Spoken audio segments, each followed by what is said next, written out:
Good evening, everyone, and welcome back to Mufc Realist TV. Of course, this is Mick Ruby. Who else? You know this face by now. If you're new to the channel, do not forget to do what? Like and subscribe as per usual. Today, we are launching a fresh new concept with a special guest that you haven't seen for a while, with the special request, where is Phil Standish? Of course, we're going to talk about the transfer rumors and where we are at the end, but a little bit with a twist. We're going to look at how these players will impact Ruben Amorim's rebuild as Ruben Amorim's era begins now. We will assess things after the summer windows, but hopefully we will do this from a tactical Devils perspective as well. We call it Daily Tactical Transfer Devils. Let's go. Send it, and please do not forget to like and subscribe. And we will be back very soon. Send it. Nah, it's absolute bollocks, that. Absolute nonsense.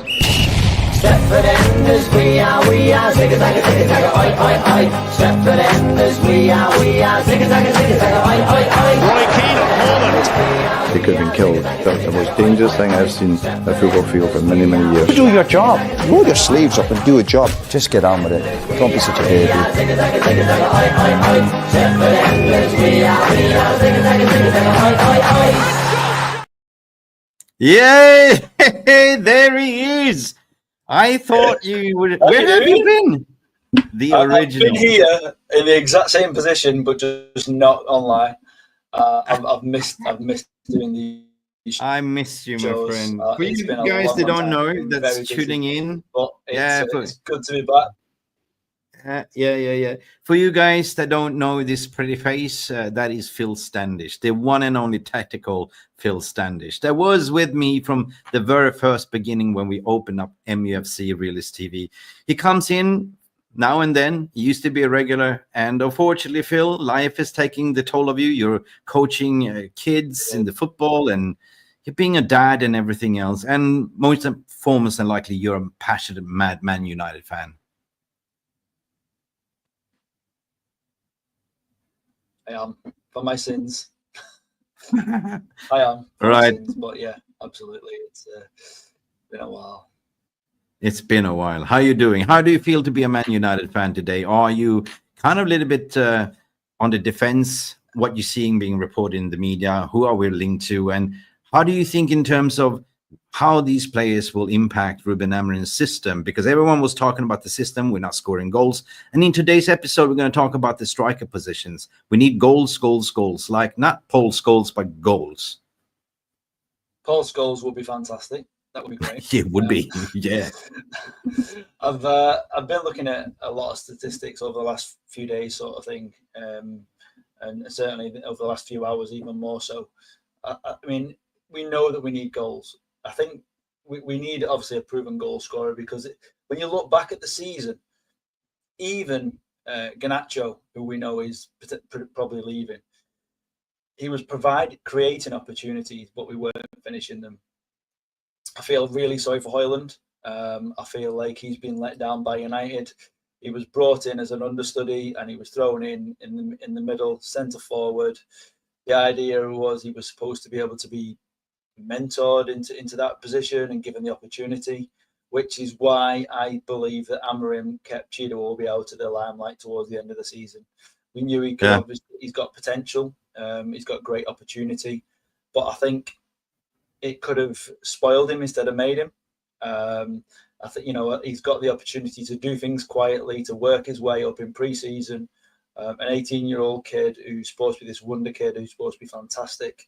And we've seen what he can do in the under-23s for Arsenal, 10 goals against City or Liverpool, 10 goals against one of the two of them in an under-23 game, in one game. And we know how fantastic he is. He can find the back of the net. But I think we need some signings of players who will just play that bit different. We just seem to be a little bit too afraid to push forward. And I think with the signing of Cunha is a big starting statement of intent. Absolutely. Let's start with Cunha. You can see there on the screen. It's a done deal. Manchester United pulled that trigger, and they've been negotiating for months and months and months. He's a Man United player. You saw the videos. He revealed the shirt and stuff like that. How significant signing is that? You mentioned it's a significant signing, but as a player, if we look at Cunha in isolation, I think Cunha is an absolute quality player. We saw the way he can just drift through the Man United midfield. I know most players did last season, unfortunately, but he just had this air about him. He believes in himself. He's played in several different leagues.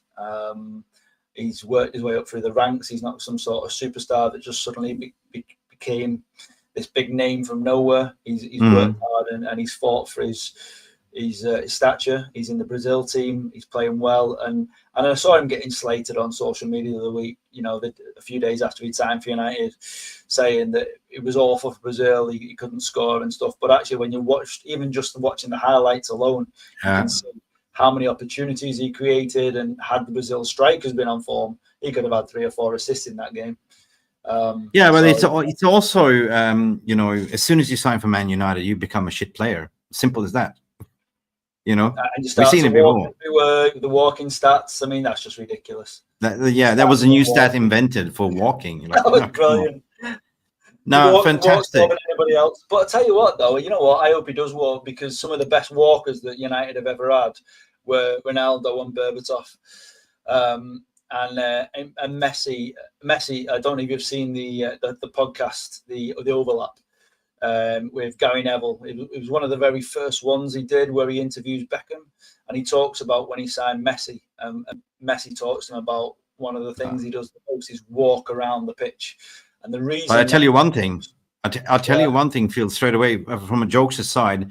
One player that is a good walking, that likes a little bit of a Johnny Walker, Rashford. 50 but he walks differently. He just walks on the wing and does but a joke. Johnny Walker. But Belfast. Yeah, exactly. Yeah.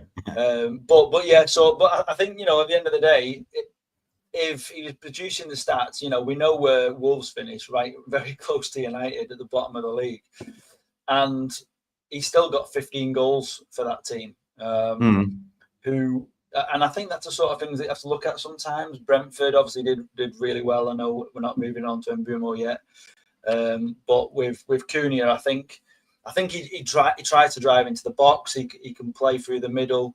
He doesn't just stick to the wings. He's got strength about him. He's got pace. He's got desire. He's unpredictable. And he wants to play for the shirt. And that was missing. That's been missing. Wanting to play for the shirt. And his bigger attribute, some people say, well, he's a little bit of a shitster, but we need a little bit of a shitster in the team as well. Like, you know what I mean? We need a little bit of attitude, and that's what's been missing. Yeah. We've been pussycats on the field. So he's, according to my opinion, I mean, if you look at Amorim, he's signing players that can play multiple positions. And this player can play as a number 9. He can play on, as a hybrid 8 and 10. He can play on the left. He can play in the middle. But he's such a good ball carrier and technical abilities. And plus, he's got an engine. Never stops running. So this is something that we've been missing. Yeah, absolutely. He's, the energy that he will bring is the first thing that will make a huge difference, because when you see a new player coming in, normally they want to impress like the players around them, but actually I think it's going to be the way around. I think they're going to be so impressed by him and what he brings and his attitude. I think he's going to raise the efforts of everybody else. Now I don't think anyone's going to need anybody who sticks around is not going to need a rocket next season. I think at the end of the day, Could it be that Ruben Amorim assessed it in January already? We know that Ruben Amorim came in, he gave players a chance. He looked at it and said, "Oh my gosh, this isn't going to work in my system," and that's why he kind of forced out Garnacho, because he wants something better, like Cunha, that already played in that 3-4-3 system with Wolves. Yeah, and I think as well with Garnacho again, I think he's been given a little bit of a poor send-off. I mean, his age, he's not got a great agent around him. He's not got great advisors. With a bit of sensibility, he could have just walked away from the end of the Europa League, disappointed, spoke to the manager privately, behind the scenes. At the end of the day, when you look at the Europa League, the timeline was absolute torrid. It was awful. It was toxic. You just had to get, I knew I had to avoid it myself for 24, 48 hours, because if you didn't, you'd say something you'd regret. Everyone reacts in the moment. And unfortunately, for a player of his age, yeah, people say he's a professional, he should know what he's doing. But at the end of the day, he's a kid, you know. He's a kid. All right. Or he's a young adult. Let's give him a credit. He's a young adult. With ill-advised and a very, very. Where do you think Garnacho gonna end up? You know, he's saying he doesn't want to go to continental Europe. He wants to stay in the Premier League, according to the latest reports. I mean, are you worried that we might strengthen Arsenal with a sort of a caliber like Garnacho? I like Garnacho, but I can sort of clearly see that he doesn't work in Ruben's system. So he's a wide player. You know, Chelsea overloaded already. I think he will go to They are Arsenal. overloaded, but you know, the only reason they've not took Sancho is not because they're overloaded. It's because he didn't. You know, we know the reasons potentially why he's not been able to stick anywhere, because of his attitude off the pitch. But they've got a place for him, you know. And I don't want to see it, but I can imagine one of his strongest options being Chelsea, because. But I don't want to see it. What I was pleased to see this week, because when straight after the Europa League and you know, when all the rumours were coming about in the first week of the transfer window, Garnacho's price tag was like 45 million. And I've seen stuff today ridiculous. Saying minimum of 70, 75. So I'm starting to see, right, okay, this makes a bit more sense. You know, at least now, if he goes somewhere, someone's going to have to pay what he's deserved. Because when you look at his stats from last year, he created quite a lot. He just was unlucky. I mean, I've done some comparisons on Garnacho with his key passes, and I mean, I don't know if you think about like Kluivert from last season, Justin Kluivert from Bournemouth. I mean, he's been linked to us, and I thought he looked pretty sharp. He looked really good. He had some good moments. Again, a young kid, but like Garnacho, key passes was third, just behind Cunha and Mbeumo. So his key passes was great, but when you look at his assists, it was much lower, and that's you know. He was a little bit too selfish. He was a little bit too selfish. No, not just that. What I'm saying is he was creating the opportunities, but people weren't on the end to convert them, and we know that we just couldn't score goals. So he was creating opportunities, and we saw when he came on in the Europa League final. Yeah, high XG, but no conversion, right? No, it was a little bit off. Yeah. Anyway, guys, big up for tuning in, everyone. We've been neglecting the chat, Phil. It's been a while since we caught up, so just interested to hear your thoughts regarding how Cunha will kind of impact and Garnacho going. You know, I think Garnacho is a fantastic player. Unfortunately, his attitude, as you say, he's still young, but, you know, we need to get more maturity.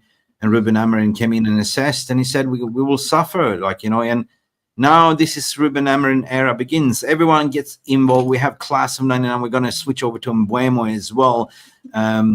Get this Mbeumo deal ASAP. What class of 99 is saying. Roydon Frost is in the house to say, big up Roydon, Gyökeres to United. Watch this space. We're going to talk about Gyokeres as well in the latest development. There's been a lot of things going on over the weekend, which I uncovered as well, especially Fabrizio Romano, the don of the transfer, spinning the plates. And talk about that as well. We need Mbeumo and a striker done before pre-season.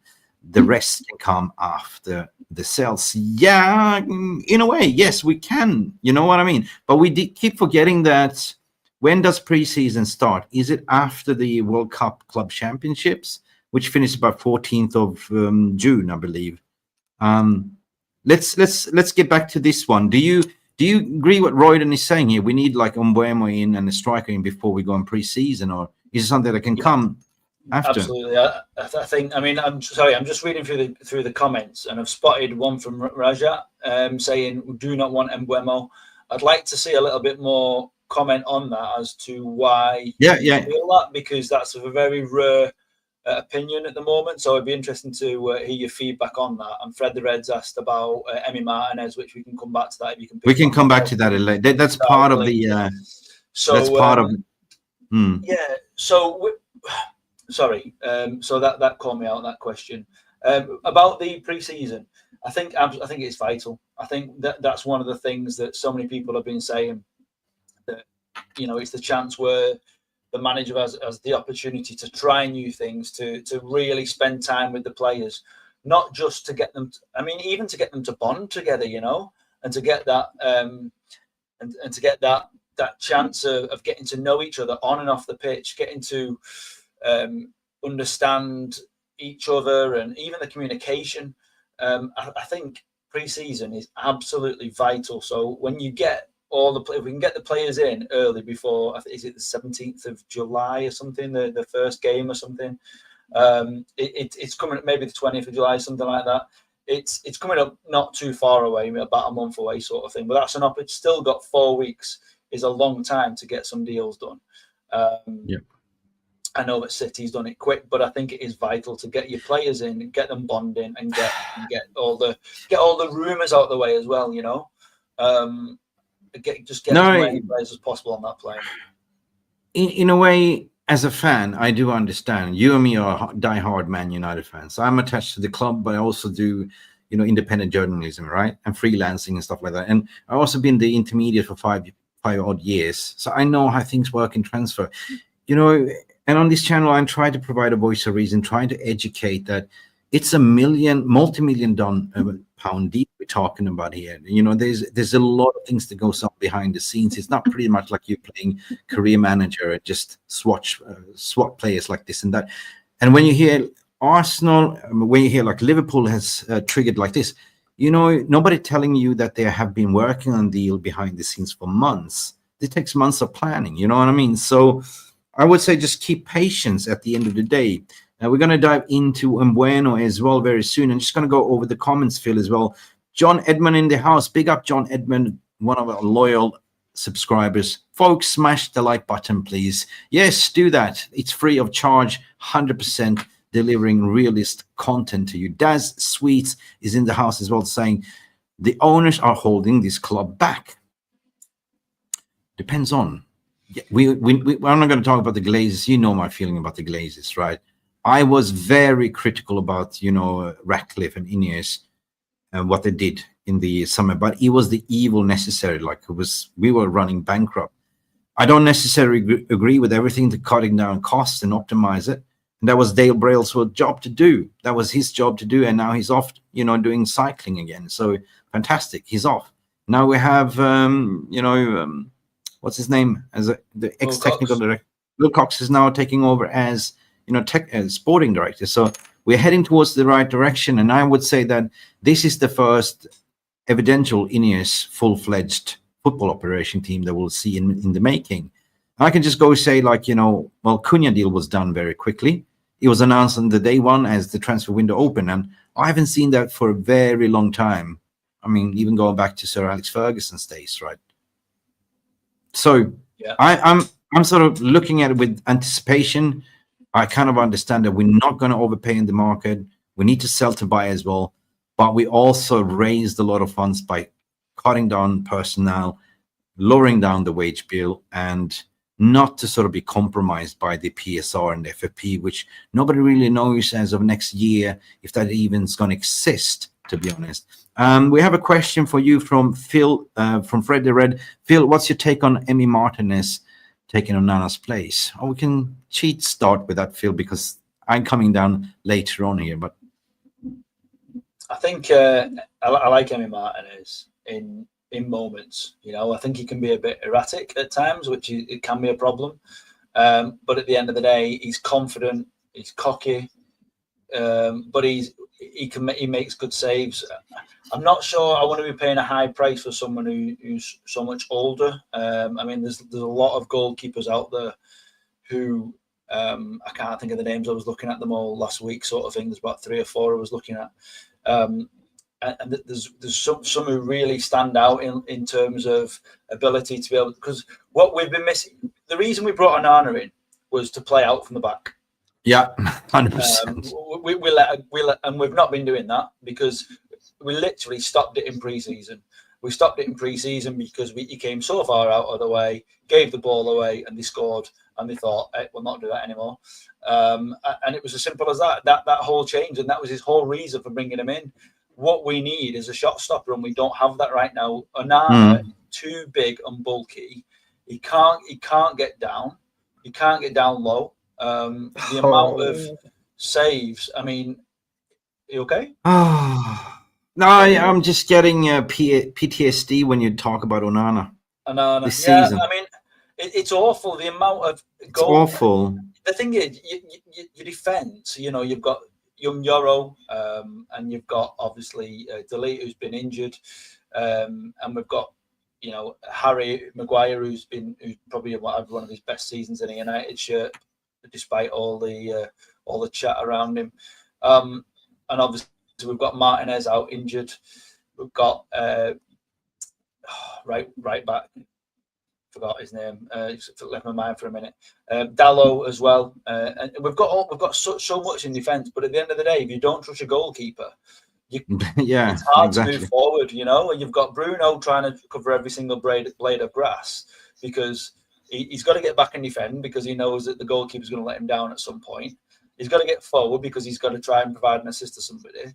He's got to get on the end of the goals of his own pass because no one else can actually shoot. So, I think this Bruno one-man show, I think that's been a big impact. But I think with the right defence behind us, but Emi Martinez, I just think, is he a bit too old for the money we're going to end up having to pay for him? Oh, Emi Martinez, trust me, he is a massive upgrade on what we had. My PTSD goes in many games, and especially when Nemanja Matic said, who is he to talk? He's the worst goalkeeper in Man United's history. And I was like, actually, Nemanja, you are quite spot on. The simple goals, and he can't dive. He's like, the reaction is very slow, and the commanding of the box and the communication coming out of his line, not even talking to his defenders. Calamity of goals, and he let in more goals than David De Gea in his whole career in one season. So I'm just like, nah. And plus, it cost us the Champions League last year, and I think we've seen enough. And majority of the fans, they said, "Oh, nah, what a shame," you know what I mean? So, but if you're a club, a sporting director from Al Hilal or whatever, Al Hilarious, or how are you going to sell this bozo? It's like, how? I mean, surely they're not blind. They're looking at all the compilations, going, "Oh, are we really going to sign this guy?" I don't know how you would. I don't know how. I don't know what his key points are. Maybe he's good with his feet, but in the Premier League, he didn't display that in the second season at all. No. I mean, the balls that went out to Hojlund received it, and it was a trampoline back to the opponents. And when there was a shot on Onana, instead of punching it sideways or punching it away from danger, straight to the opponents, and they strike a goal. I was like, what are you doing? Even when he did get down, he was palming it back into the middle, and he wasn't. He just is a bad goalkeeper. I don't know. That's the problem. How do you sell him? It's all right saying let's replace him with Emi Martinez, but how do you sell Onana? Sell your goalkeeper. I agree. Anybody in the chat, I'm not saying we want to keep him because I don't. I'm so behind in the chat. Excuse me. Yeah. We need a shot stopper, but we just. Gonzalo Ramos is a good shout. I like Gonzalo Ramos, but 50 million, I don't think we'll pay that money for Gonzalo Ramos. No, Barca signed Juan Garcia and forcing out Ter Stegen. They're forcing out Ter Stegen. They did a dirty thing on Ter Stegen, and Ter Stegen demanding that for them to pay out the remaining of his contract, because his contract in 2028. So that means he demands 40 million to leave. Pay me or leave. And it's like, we know Barcelona don't have money. Anyway, big up chat. Here we go again. Andrew Clayton is in the house as well to say a lot of great players had attitude problems. We agree with you, Andrew. Mr. B is in the house. Mr. B, all the way from Manchester. I keep chasing Gyokeres, and Berada would contact himself. Good on, Mr. B. You go do that. You go and chase him. No. I know what he's saying there. Sorry, what Mr. B is saying is he's saying Berardo said that we don't want anybody who doesn't want us, sort of thing. Yeah. So what he's saying is that he would contradict himself. He's saying that he would be he would be going back on his own word. His own word said, if we don't want him, don't play for us. But actually, nobody all this comments about Gyokeres saying he doesn't want to play for us and he only wants Champions League. Nobody actually knows that that's true.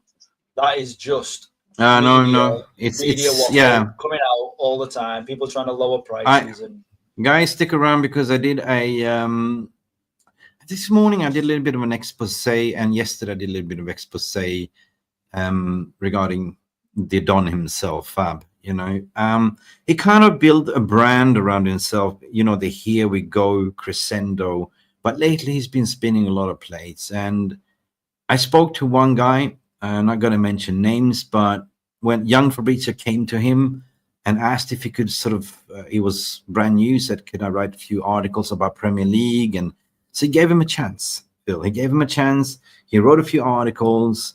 He got some attraction. He wrote about Man United, and then he got a job with Sky, you know, in England, right? Sky. And then as a favor, like, you know, the person that I'm referring to, they gave him a chance, you know, say, "Hey, Fabrizio, remember me? Congratulations for your success. Would you like to join me on my podcast?" You know what Fabrizio said? He said, "Okay, but you have to pay me 1,000 euros. And I go like, seriously? And that tells me that he's a determined man that will walk over anything just to be successful. So he managed to build this brand, you know, around sponsorships. And that guy earns massive, massive Benjamins, if you know, you know. But what he came out over the weekend, I actually was disgusted, right? Because he spun this so around that he even had to come out and backtrack for himself. He actually posted that Gyokeres have chosen Arsenal over United. And then 2 hours later, he comes out in a video to say, no, like, you know, Gyokeres is still in for Manchester United. Gyokeres never said that himself. Agents didn't say himself, right? It was basically what I said. He is very good friends with Andrea Berta from Arsenal, and it's common, it's well known behind the scenes within the transfer window that's money goes around. Like, you know, I pay you, Phil, to tell me a story that favors my direction because I want to lower down the price for Benjamin Sesko, RB Leipzig. And this is the dirty cycle what's going on behind the scenes when it's the silly season. So I kind of asked him the question, and I said, let's bring this up, like, you know, while we're talking about it, because I feel sorry for the Man United fans, because the difference is that I report on Manchester United. I love my club, you know, and I would never put things out that would, you know, damage the club or the brand or, you know, those kind of things. But 90% of these journalists or influencers are attaching themselves to Manchester United. They're not even fans. You know what I mean? And the one person you should look for when it's tweeting that never says anything, it's Ornstein, the bomber. Yeah. He doesn't spin, he doesn't do anything. He just comes out, bam, boom, bash. Collected all his facts, gathering, cross-check, and delivered. So he surpassed Romano the way Romano used to be. Let's add this to the stage, Phil, like, you know, because I did a... Phil, let me just pull you in here as well. Are you there? Yes, you are with me. Hang on, add to the stage, Phil. I wrote this earlier today after after discovered the horrendous things that went over the weekend. I said, Fabrizio Romano, what happened here?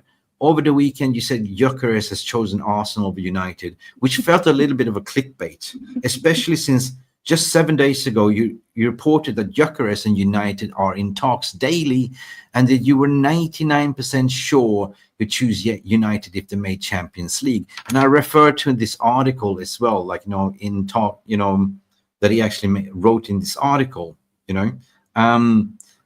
So which way is it?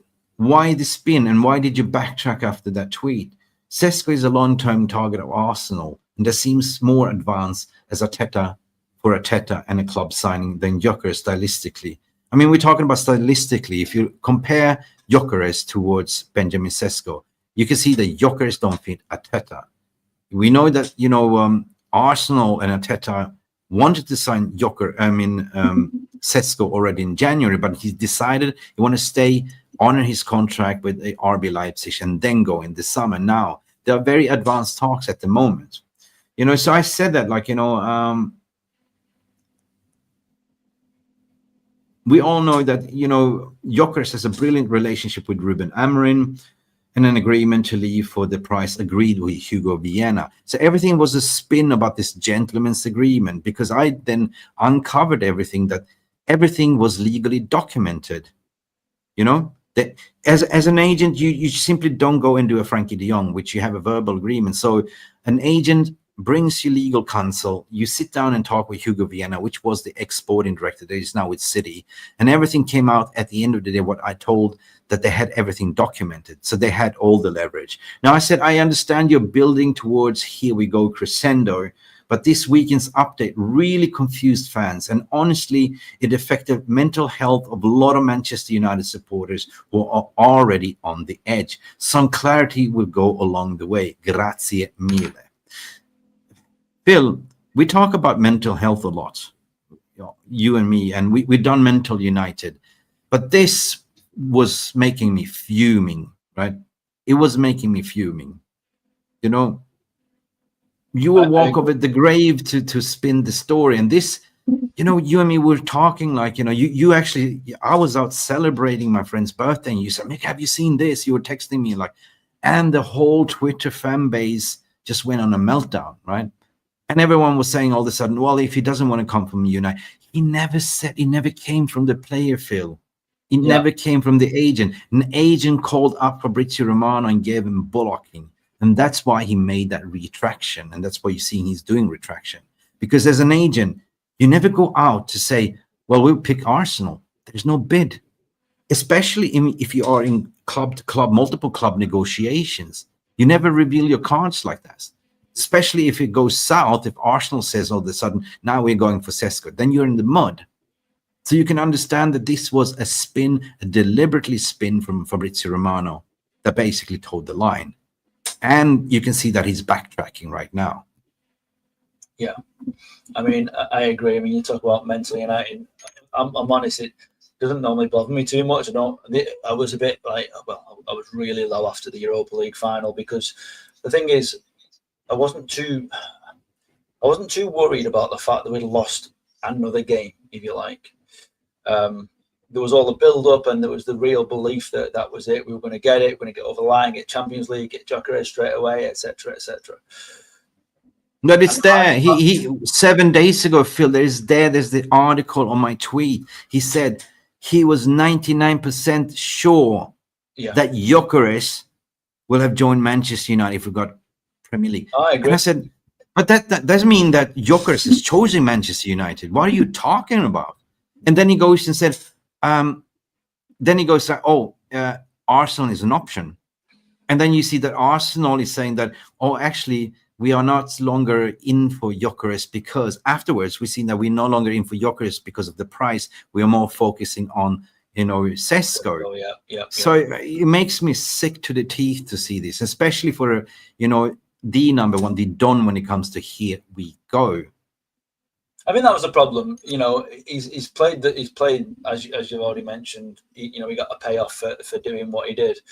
But at the end of the day, he's abused his position and the fact that he's trusted by literally 25 million people. And that's it. You build a brand of 25 million, so it ain't matter. Phil, here's the problem. No matter if you have a slip up or you got caught out, you have already built 25, 40 million followers. Yeah. People will forget and still go, yeah, it is here we go. It ain't here we go until it's here we go. And this is the power of the brand you built. You're rolling in Benjamins. You have sponsorship deal here. You go for dozen. You go here and there. And applaud for doing that's hard grafting. You know what I mean? But I'm more on, listen, you hurt a lot of Manchester United fans over the weekend. So that's why I composed this tweet. Please explain yourself. Why? I would personally never do that if it wasn't true. And I had to do a lot of investigation, digging, and phone calls left, right, center. I spoke to you afterwards and you said, yeah, Mick, yeah. So anyway, we have a super chat that we're not going to ignore, Phil. But listen, I want to hear your thoughts and feelings as well. Like, what do you think about Romano and his backtracking? Like, I have nothing against Romano. Every single journalist, every fan channel, everything that reports to Man United, there's just simply lazy journalism, right? So you always have to sort of take it with a pinch of salt, understand where the source is coming from, and do your own research, right? So that's all I have to say. Paul S coming in with the super chat, and I'm going to do a Jarvis here. That was a poor one. Okay, Paul S with a $9 super chat all the way from USFA. Phil, can you read us? You have I don't have my reading glasses. Can you read? Have the honor to read the super chat. Yeah, I'd hoped we could have major signings done by July, 2 10s and a 9 at least, but we've reverted to slow one deal at a time. All right. Yeah, I mean, based on what Paul's saying, I don't know if you've done by mistype or not. You've said done by July, and that might still be the case. We're only on the 16th of June. Yeah, we only had a 10 days window before it's shot, so it's a little bit of first time we see that happening, right? Usually the transfer window is open and to August, right? We were just shocked to see anything going through, and I think we got so excited by the Cunha deal, and then we heard about Mbeumo, and then it was just like fantastic. What's next? And Delap, obviously Delap to Chelsea, and City started getting 3 or 4 players in just before the end of the window, and I think that's what gets United fans. You see the. Hey Stephanie, how you doing? It's good to see you. I think that's what gets the United fans. You see other teams doing something, But what you did see on the timeline was loads of clubs saying, clearly United are a massive club, and this is from non-United fans, Chelsea, Newcastle, wherever else, saying clearly they've still got the pull even when they've not got Champions League. Don't know how they're doing it. But fair play sort of thing, and all the United fans were like buzzing, saying this is amazing, it's fantastic. We've got Cunha, got Mbeumo, people putting lineups up with Cunha, Mbeumo, and Gyokeres, and it was looking fantastic. And there was such an excitement in the air after how low everyone felt after the Europa League. I think the fact that we saw the window slam shut for 10 days. Yeah. 10 days. No. Again, like true. And I agree with what Stu Wolps is saying here in the chat. One of our loyal moderators said fans are too impatient. They want everything yesterday. And I understand from a fan perspective, because we are fans as well. We're a fan community at the same time.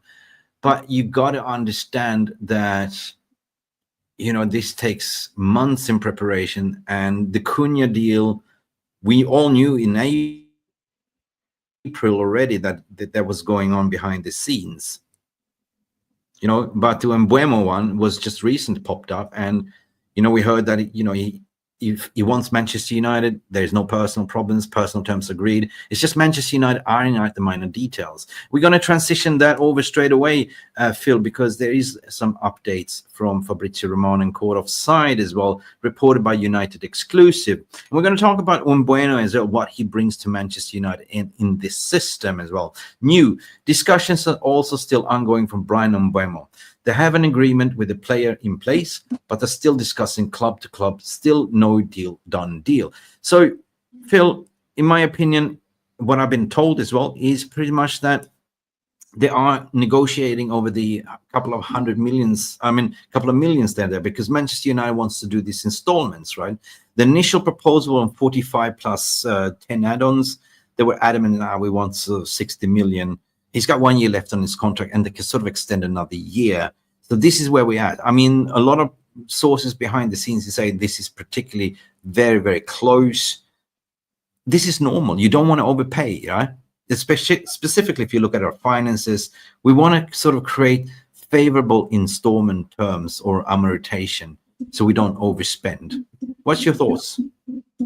Yeah, I think the thing is with Mbeumo, obviously there's been so much hype over him since his potential move to United. Brentford's probably sat there and thought, actually, he's quite good. We might be able to get a bit more for him here. Let's see if we can start that bidding war situation. But the fact that he's nailed his colours to the mast straight away and said he wants to go to United, all you're seeing in the social, every time you search in your hashtags, or whether it's, trending now or whatever, it's just recycled news at the moment. Mbeumo's still in negotiations. He still wants to come to United, all that sort of thing. So you're just seeing the same recycled news. You're not seeing anything fresh. But I think at the end of the day, I think Mbeumo, what is being recycled is the same comments all the time, that he wants to go to United. He's give his priority to United. Spurs did do an investigation to see if there's anything could happen, but apparently he just said, no, this is what I want. So at the end of the day, I'm pretty sure he'll get over the line. And usually, if we're talking about a few million, you and me, that's a lot of money. But in this game, it's when you're talking about a few million, you know the deal will get done. It's just about who can go on. Oh, go on, then I'll agree with that. And it's just getting that final agreement in place. So that negotiations is already sort of land in the middle with Faber, like, it suits you, Phil, it suits me, let's go for it. And football agents as well take a little bit of a cut. Let's not forget about that as well. Stephanie Griffiths saying football agents are interested in one thing, making money for themselves first and foremost. 100%. There's good agents, there's bad agents, we know it. The good agent will look after his player and the best interest for his player, and there's bad agents that only want to make money, like Mino Raiola was one of them. What a shark he was. And I could say that Ali Darson as well has the finger in the pies with the Gyokeres. He's also known for being a shark as well, making money. We saw that with specifically with Frankie de Jong, that saga that dragged on, and nothing really happened. So they decided to stay and do what they did. Anyway, Barman is in the house. What do you say about Gyokeres' agent being the same as the Young forcing Barcelona by introducing Man City, Juventus, etc. to make Barcelona pay twice what he was worth? Yeah, that's what we just talked about, Barman. Good agent example. I mean, who is that? Is there any good agents out there? Is it really? I mean, they work for free. You don't get paid until the deal is done, right? You take certain commissions on the players, like PR, the media, but you do the 360. You take care of everything, the bills, everything, and you want sort of just make the footballer focus on training and football, but you also have to sort of advise, stay away from bad company. One bad example is Rashford's brother, never involved family. And if you even go further, we can talk about Mbappe. His mother was his agent. It was a kind of a family business. And Hugo Ekitike as well, which we're going to talk about. His brother is his agent as well. So, I don't know. Agents run the world right now. Agent? I don't know. Really. Anyone? I haven't really followed that. So. Yeah. But I haven't really followed that. But seriously, like, agents today, they unfortunately have too much power. They run the show, right? They're so manipulated. They use media as an intermediate as well, just to sort of attach themselves to United. Hey, just to generate interest. We all know it, right? So anyway, chat, big up for you. Smash that like button if you just coming in, and also retweet. I need to paste the tweet in here. I'm catching up with the chat. I'm so slow. I'm sorry. Try to sort of Bobby's manage just gifted 5 memberships. Who did? Bobby just gifted 5 memberships. Oh, Jesus Christ. I'm so behind. Yay, Bobby just gifted 5 membership, and this deserves a Jarvis special. Hang on. Stay with me. I just got to see who was gifted membership as well. Where are we? Yes, we have Boxing Straight Talk gifted a membership from Bobby as well. Morten Hackinson as well, must be Norwegian, I guess, as well. Or are you, Morten? Gifted a membership. Welcome to the family. We have Chris AQD, you got Ross, and Dancing with the Devils and Box. Yeah, that's brilliant. Thank you, Bobby, for gifting that fantastic memberships as well. Guys, if you want to become a member, if you want to support this free content, it's very cheap. It's only like 99 cents, euros per month to support this channel. Okay, let's continue. Like, big up, massive Bobby, you legend, 100%. You have a brilliant chat in here. Listen, let's continue into Mbeumo. Why do you think we are signing Mbeumo, and what will he bring to the team in what we didn't have before? I think when you look at Mbeumo, if you go back a season, maybe 1 or 2 seasons before, everyone thought that Wissa was the quality player who we wanted. And when you look at it, it was Mbeumo making him great. He was giving him great opportunities. I'm not saying Wissa's not a good player, but Mbeumo's really stepped up. You know, he played 3,400 minutes last season, got 20 goals. But this is the stat I like: passes attempted, 1,092. Yes. 1,092 passes attempted in the Premier League. And as a comparison, Garnacho, 750 passes attempted. Granted, in less minutes, I accept that. And Amad Diallo 854 passes. So I think, you know, what we've been missing is someone who's willing to play for the team. So it felt like everyone felt that they had to be the superhero. And what, you know, with Mbeumo and with Cunha, they both get in the box, they both play crosses in. They're both solid fixtures, you know what I mean? They're a big player, big men sort of thing. They're not going to get easily knocked off the ball, but they just bring something different. They bring and they're faster than they look as well. Do you know what I mean? He clocked the Premier League record for running with the ball. Mbeumo. He was honestly, I just think he will be such a difference for our attack, and it give Bruno a chance to just be able to play a bit deeper and play. You know, I can almost see this lineup of Bruno playing a bit deeper with Cunha and Mbeumo just in front of him. And playing that ball through and knowing that one of them is going to receive it and do something with it. Because we've got real, you know, and great Premier League experience as well, which is massive, which we've been missing with other purchases in the past. It's just very interesting what you mentioned there, because you mentioned people want to be the hero. People want to score that goal. Garnacho was one of them. Rashford was one of them. Not enough crosses into the box. More selfishness. Try to finish himself. What I like about Amad Diallo, he's that type of player that you describe. Stay away from the limelight. You know, he plays for the team. Doesn't always want to score the goal himself. Want to sort of lay up and do an assist. The same with Xerxes as well. I would say so. So if I look at Mbeumo, personally, I think that this guy has an engine. This guy can play, you know, right wing back as well. Can play in the middle, but he's so tricky custom. He's fast. And correct me if I'm wrong. I think he finished third in the Premier League as a goal scorer, right? Bagging what, 22 goals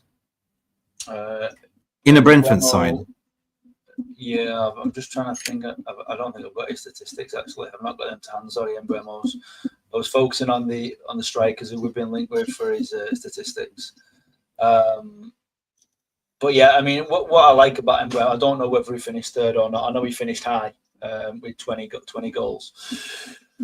So yeah, he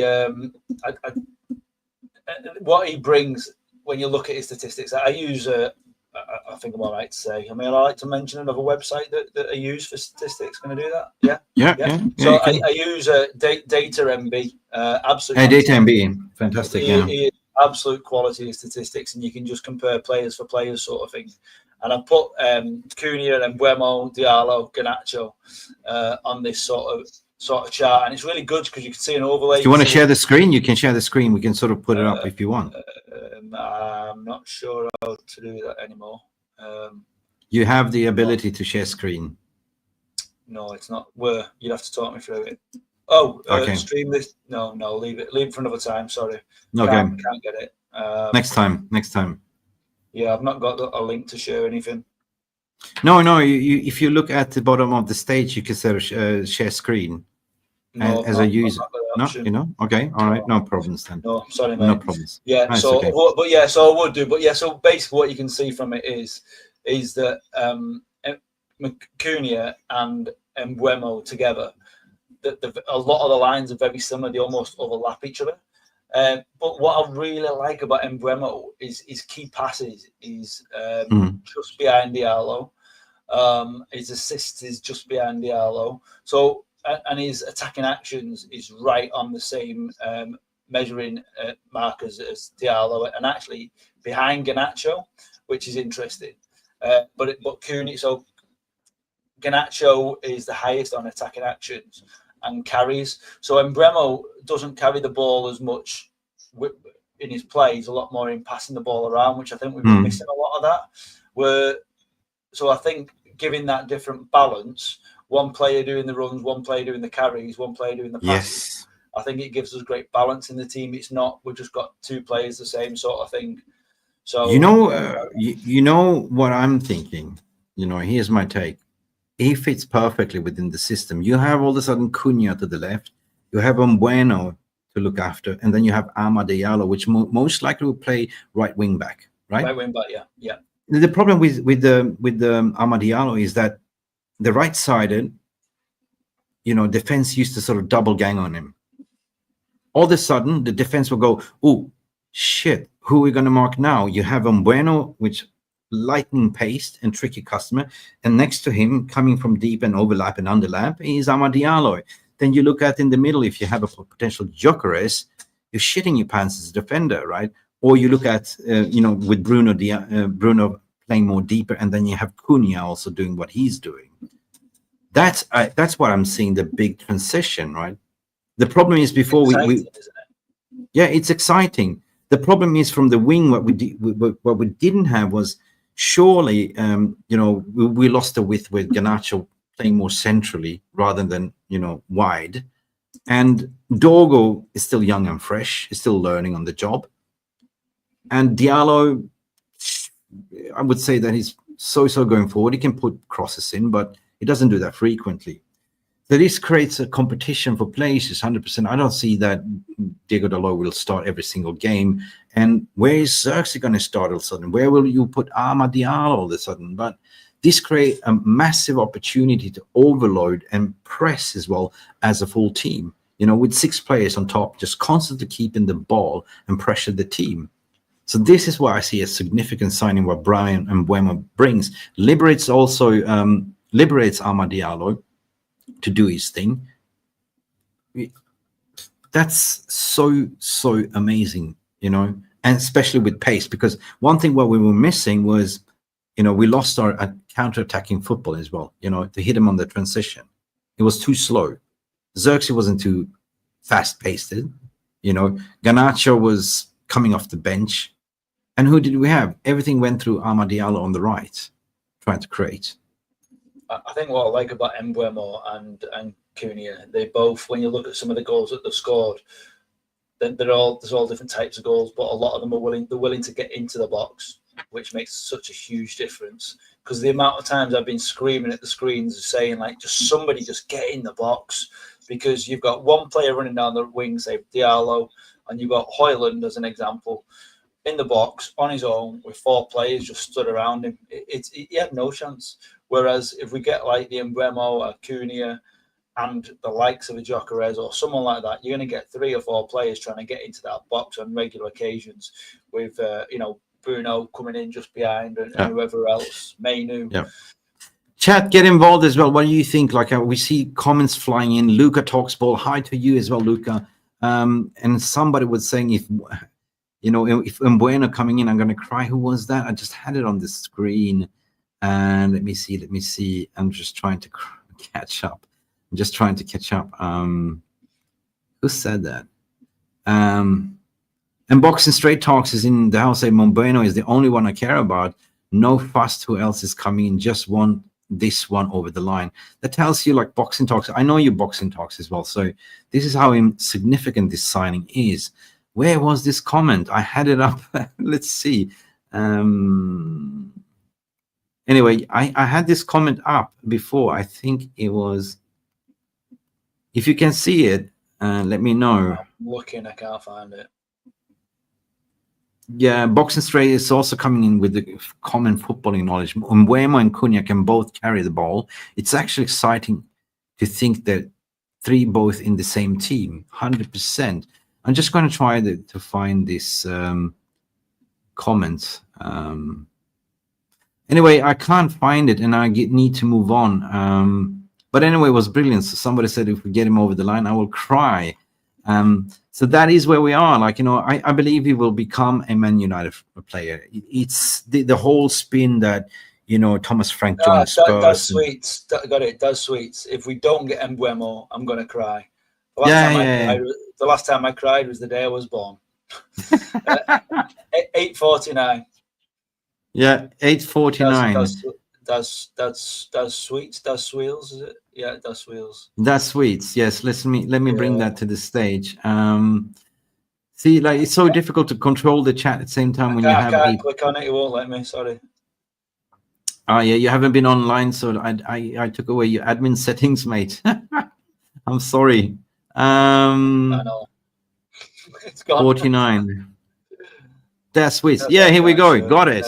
If I don't get Mbeumo, I'm gonna cry. The last time I cried was the day I was born. Yeah, it's a brilliant one, guys. I really appreciate this fantastic community. We have Rama in the house.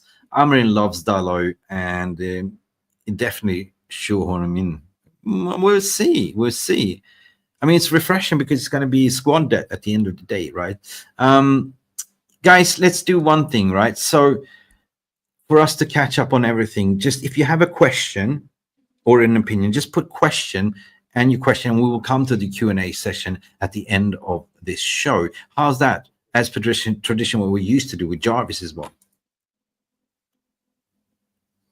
Helps us to find them easier, because obviously we know that you guys chat amongst yourselves as well, and sometimes we're trying to read the comments, host the show, chat to you, listen to each other, talk about stats, and we can miss things. But obviously, you know, so as Mick says, if you've got something, just stick Q&A at the start of your message or something, and we'll try and pick up on those for later. Yes, 100%. So we want to hear about your opinion as well. Should I start a poll regarding certain things? Let me know. It's your show at the end of the day, people. Like, you know, this is going to be as much interactive as possible. Try to do this quite often. As soon as Phil has a chance and a window of opportunity, we'll do this show. 100%. We have, start with a question. Wolves coming in with a question, saying, who's your preferred goalkeeper choice, and why do you think we leave Onana and Bayandir? Yeah, who do you think will leave, Onana or Bayandir? Both. I think it could be both. I think Bayandir, you know, he was obviously hoping he would get the opportunity at number one, and the chance and the times when he's come in, he's not excelled. He's done okay, but he's not excelled. But at the same time, it's like, how can anybody? It must be one of the hardest positions to play, the number 2 role in a goalkeeper, because you get no game time whatsoever.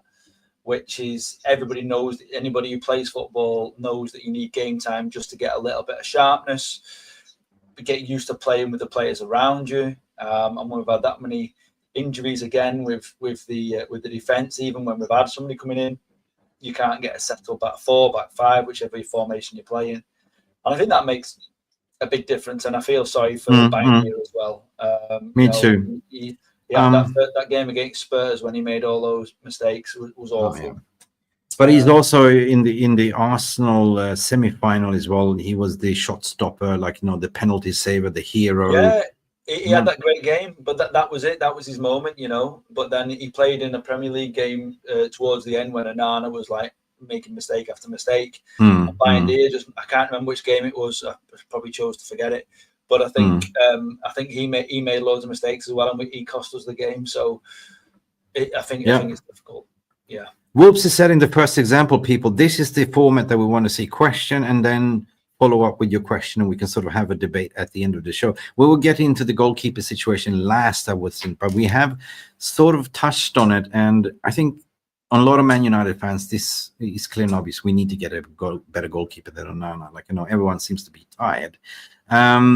Stephanie, yes, and I will bookmark every single question we will see. We will pick some, you know, I will sort of get Phil answer the questions, and I will also answer it. So, right, people, Stephanie Griffith, you counting the likes in the moderating. How many likes are we up to? Let me remind you, it's free content. If you really, really like what we are talking about, this is a fresh new approach that we're trying sort of to look at the transfer, and we're trying to look at tactical, like, you know, how this will impact the team. And hopefully you kind of like this. Nobody's ever done it before, I guess, Phil, as well. Let's see, 79 likes so far. Guys, can we get minimum 100 likes as we go? Diego Costa is what you're saying here. People coming in like shooting cheap shots already. Diego Costa, yeah, he's a good goalkeeper. Let's talk to that later on. Let's transition over to a player that everyone has been talking about lately. We touched on it. The race is still on. Arsenal seems to be very advanced now with Benjamin Sesko. Latest reports is they're saying they're very much aligned. I think that this tweet from Fabrizio Romano is what I explained, was more to have a dig at RB Leipzig to lower down the price. And it remains, who is Manchester United going for? Gyokeres has been on United's lips for months and months. Amorim wants him.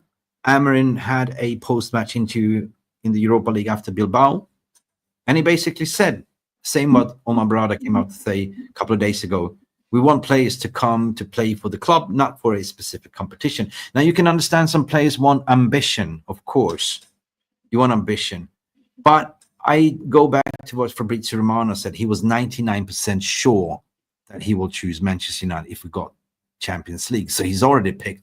And I even tweeted, and a lot of people tweeted that he will come to Manchester United without Champions League football. I think it's more finances. Manchester United has been calling behind the scenes. They made already personal terms agreed what his wages will be. They sold the project to him, what it will be. He's kind of chilling at the moment. He's on holiday. And he said it himself. He came out to say, like, there's a lot of lies going on right now. I will come out and speak soon. But did he speak that he wanted to join Arsenal? No, he didn't. It was just Fabrizio Romano using the agent's work, or sporting director's work, to be honest. So where do you stand with Gyokeres? I've seen that a lot of fans were saying, well, if you don't want to play for Manchester United, take a hike. I think it was a smear campaign. I think he wants to play for United. I think he wants to play for Amorim. And for me, it's a plug and play, Phil. This is a plug and play. This is a proven goal scorer 2 years in a row, winning the Golden Boot, right? Yeah. Where do you see? For me, I want Gyokeres. I want him because, as you've just said, his statistics. And I know it's in the Portuguese league, but so was Bruno. So was Ronaldo. So was Nani. And so you can't take that he's from a different league. He's not gonna make it. But then the same people who are saying that will say, well, why can't they bring in Osimhen? But when you look, Gyokeres had 52 appearances last season. He scored more goals than his appearances. He had 54 goals across the competitions he was in, and he got 13 assists. And in that time, he only got 6 yellow cards as well. Yeah. So he absolutely phenomenal player. And Osimhen has got 37 goals, 8 assists in 41 appearances. Yeah. And Ekitike has got 22 goals, 12 assists in 48 appearances. I think Gyokeres is by far the best opportunity for us. He knows Amorim's system. I think that makes a huge difference. Yeah. I'm just going back 7 days ago, based on that Fabrizio Romano said it himself. I'm 99% convinced Fabrizio Romano drops Viktor Gyökeres to Manchester United bombshell. Right? So, if he's 99% sure, that means that Gyokeres has already picked Manchester United. Tell me, make it make sense, Phil. Make it make sense.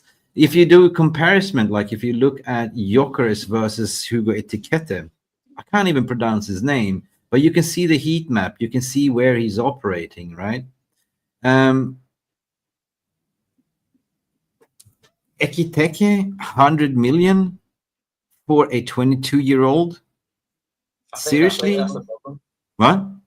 And Gyokeres 55 million plus 10 add-ons. That is a proven goal scorer. You gotta be having a laugh, mate. You gotta be having a laugh. And to add on, what? I was going to say, with Hojlund, when we did him. Yeah. So the pink one is Gyokeres, and the blue one is where Ekitike operates. You can see what a big difference Gyokeres operates all around the pitch, right? He's contributing to the attack. He's on the wide. He's all around the pitch. While in the blue line, this is how Ekitike operates. Very, very, very similar. So that's, to me, Ekitike is not, he's a modern forward. He's not a goal scorer. He's not a player that holds up the play and link up. He links up the play. He's like I would say that if you're going to spend 100 million, you might as well just keep, play similar style. He's like Xerxes. He's just a little bit of an upgrade on Xerxes with speed. He's tall stature, but he's not a striker. He's not a prolific goal scorer, and that is what bothers me, right? Certainly fits Amorim's system because he's a ball carrier, he's a technical player. But if you look at Gyokeres' overall attributes, the shots on goal, goals, assists, passes, key passes, it's world class. It's world class. You know, age difference is huge, like 27 versus 23. Height difference is only 3 centimeters, right? And the valuation, oh my God. I don't know if you looked into that, like, you know, in terms of the dribble stats, and, you know, Gyokeres completes like 3.69. I can't even say his name. Ekitike. Hugo. Yeah, Hugo. I say call it Hugo. 2.25. Dribble successful. Gyokeres is 425. Hugo has 141. Massive average dribble success, 1.59 and 1.09. This speaks volumes in certain ways, right? Average goals, 0.55 per game, 0.35. The XG, where is that? Shots on goal, Gyokeres has 358. Hugo has 121. Average shots on goal, 134. Hugo has 0.92. I mean, come on. Passing. We can go on and look at the stats. You know, the assist for Gyokeres is 52. He's got 21. Average assist, 0.19. He's got 0.16. What do you like to look at most? Passes accuracy, or in general, key passes? 379 versus 1. I think as a striker, you want to see shots on target. Because at the end of the day, that was our downfall last season. Yeah. I mean, scoring frequency, 138.69 for Gyokeres. Yeah. Shots total. It just at the end of the day,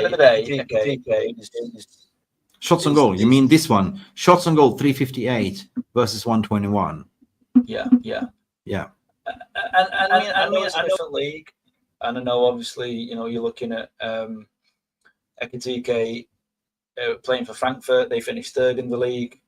They did really well, but I just think at the moment, if we'd have been in a different financial position, if we'd have had more success on the pitch over the last few years, absolutely, you'd probably want to be in for Ekitike because he's supposed to be like the next big thing. But we are not in a situation where we can gamble on the next big thing. We need to get a proven goal scorer in the squad who is full of confidence and someone who's going to, I think it needs to be 20, you know, they say you're at your prime when you're 26, 27 years old as a footballer. And I think that's exactly what we need right now. You know, we're seeing that we've got a lot of youth we're investing in as well at the same time with Chidowobe, Aiden Heaven, and others. But I think at the end of the day, I bet you can't say his name backwards. This is the same. If you read it backwards, it's the same. Well spotted, Wolf. Oh my God, that's breaking bomba for the day. Ekitike reads the same backwards. Rushmano is gifted 20 memberships. Oh my God, I have to bring Jarvis on steroids. Let me see. Legends in the house. Rush, the only bloody Mano.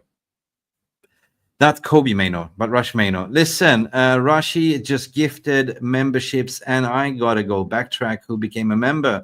Per tradition, we have to read them all out. And Aniston Varela, we have Boxing Straight Talk. No, we have Jonathan Peters, who received a gifted membership. Ridwan, Uni Nator, Peter Collins as well. Who else do we have? Rocky Esposito, Filiso Dwyer, Red United 30, Liam Grogan. We have, sorry if I'm slaughtering your name, mate, but Mumbuen Atari, the Voganator, the one and only Voganator. Big up, mate. Good to see you. Roncon as well. I'm Tech as well. We have Fate T. We had Red Devil Studio. We have Moha Afsal. We have Dean Boyd 99. And also Derek was received membership by Rush Mano, the legendary Rush Mano.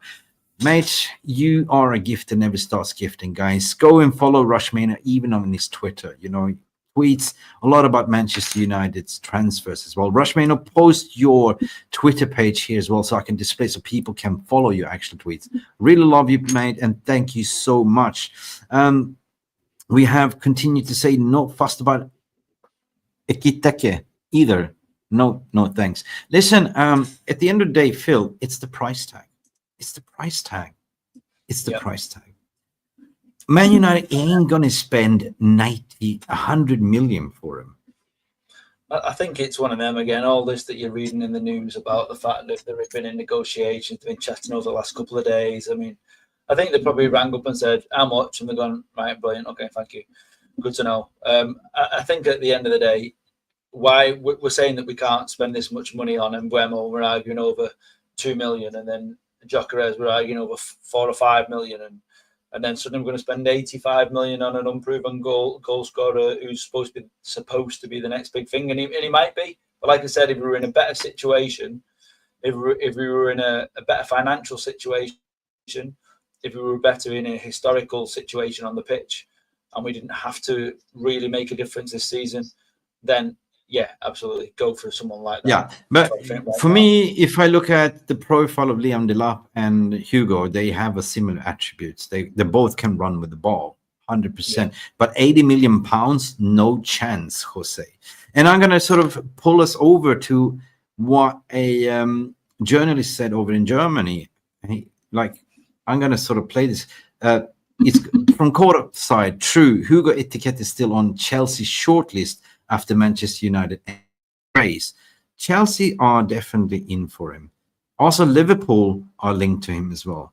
So is Frankfurt playing a blinder here? Because they've seen what Wirtz was going for, and they say, oh, well, these Premier League clubs, they have the money. Now, this journalist, listen to what he had to say. Now, he's directly linked to Eintracht Frankfurt. It is true. Manchester United entered the race for the striker Hugo Ekitike of Eintracht Frankfurt. He's still on the list, highly rated at Chelsea, but they didn't pay the price Eintracht Frankfurt demanded. Markus Krösche, the head of sport, is very clear. The price tag is 100 million euro. If they don't pay it, he will have to stay in Frankfurt. Frankfurt is playing Champions League next season, so they need him. If they don't sell him, he will play. And if they pay the money, 100 million euros, they can get the next striker. There are many on the list. So, it is true. Manchester United entered the race for the striker Hugo Ekitike of Eintracht Frankfurt. He's still on the list, highly rated at Chelsea, but they didn't pay the price Eintracht Frankfurt demanded. Markus Krösche, the head of sport, is very clear. The price tag is 100 million euro. If they don't pay it, he will have to stay in Frankfurt. Frankfurt is playing Champions League. So they're not desperate to sell him. That's the thing. They're demanding the price because they're playing in Champions League. Yeah? And if they get their money, what he's saying here, they will simply go and get the next up-and-coming best striker for that money. We're not going to be taken for mugs, right? Doesn't mean that if they get their money, you're on the mute field. Doesn't mean if they get their money, all of a sudden 100 million, they will go for a prolific goal scorer. Let's say, you know who I am right now? You know who I am? Aussie man. Here's Aussie, the Aussie. So Mayday, we are thinking. What you thinking about? What you thinking? I think it just reminds me of the Grealish situation where Aston Villa went, actually, we'll put 100 million price tag on him. If anybody wants to pay it, they can have him. And then City went, go on then, we'll pay it. And they were like, okay, off you go then. And I think it'd be very much like that with Ekitike. I think at the end of the day, if you remember Osimhen, when you, me and Jarvis were talking about him a year or two ago, we were really heavily linked with him then, but it was 115 million that Napoli put the price up for him. We're like, nah, you're having a laugh with that. Everyone got excited when Enzo Fernandez went to Chelsea for 105 million. It was all that same sort of time. And we were just like, no, there's no way you should be paying that for someone. No. Anyone, really. Yeah. Big up Yoleman means saying he's turning 23. He's not a kid anymore. It continues to blow my mind that people call him the kid like Rasmus. He's playing in a harder league in Gyokeres and got 34 goal points. Yeah, true. I'm not saying that it's not a play that we need. He's got high ceiling, but German players tend to flop in the Premier League. We look at Kai Havertz. Who else do we have? Leroy Sané didn't do quite well. He did okay. But Havertz for 150 million. Havertz, who else? I'm not saying that he wouldn't make it. I'm just saying right now that is not the money that United need to be spending. No. I mean, I'm laughing a little bit at Liverpool. Why the hell are you paying 150 million for something that might? I mean, as a player, Wirtz is a bloody good footballer. I like him, and I will never slate him because he went to Liverpool. But what if he flops? Then I kind of will laugh my ass off, to be honest. It's madness. They broke the record. Oh, I hope he does. It just doesn't make sense. I can't understand it. I mean, Klopp must be turning. He said if it ever gets this bad, I'm leaving, and he must have seen this coming. Maybe maybe that's the reason he went. But then, if we talk about Liverpool, they will not spend next season. They're like centurions. They will spend every second year. It's not just Wirtz. They've got Wirtz, Gyökeres for 30-40 million. If they go for Hugo and pay 100 million. Yeah, I mean, maybe they're just spending it while they've got it and they can, and because they made it. I don't know, but yeah, you can only play so many players, and Wirtz. Yeah. Okay, wow. Wolves just confirmed we just hit 100 likes. Keep it coming, people. Thank you so much. Humbly. Fantastic. It must be the beautiful face of this gentleman over there receiving 100 likes. Who? Are you talking to me? The Richard Gere lookalike, to be honest. Yeah. Anyway, Ozzy is saying here, Ekitike not worth it. If Man United go for him, they are not serious as a footballer. I don't think they're going for him. No, I think it's more of a. I mean, I did a video about this morning, and it's pretty much standard. Like, they picked up the phone to his agent just to inquire. Normally, you keep a database of knowledge. What is he worth? What is the conditions? X, Y, Z, and clear messages from Frankfurt. We want 100 millions. Yeah, it's like 100 million. United go like, what? Right? We're not going to do a Rasmus Hojlund here. No, it's a risk, because one thing that we know is that every fan has been crying out, in even the ownership has been standing on the stand and say, we need to prove our attack. Potentially can work with Cunha and Mbeumo, and that could be a make way. But in order to do so, if you're going to sort of play Hugo, you need runners around him. So I'm not sort of opposed to say that he ain't going to work. He might be the next world beater, but we are taking a risk for that kind of money. And I don't think we have that kind of money to sort of waste. We're not in that game. We're not in the boat. And especially if they sold Mamouche half the price, which is a more prolific goal scorer than Hugo is. You know what I mean? Mamouche is quality. He's such a good Mamouche player. is quality. I don't like to talk about other teams, but how are you then evaluating the 100 million, which baffles me? Are you evaluating what Atalanta did with Rasmus? Like, yeah, but we are valuing on the potential, but we saw what potential means nothing. We need results. But when you go back to Rasmus, when he first joined, he scored 7 in 7. And he was looking fantastic, and everyone's like, we have got the player here. We have hit the ground running. And then he got his injury, and then he just didn't come back from that injury. It just wasn't the same at all. I agree with that. Ekitike smoke screen. It's a smoke screen, yeah. I don't think it's a smoke screen. I think it's just like, yeah, I suppose it is. Inquiry. It's a distraction. Keep it away from Gyokeres a little bit. Yeah. The scenes. Yeah, send the message to Sporting, to everyone else. Look, we are looking. Those other options. Yeah, we're keeping our options open, right? I'm not committed yet. It's like you being single, ready to mingle. You have your options open, right? You're not committed until you're committed.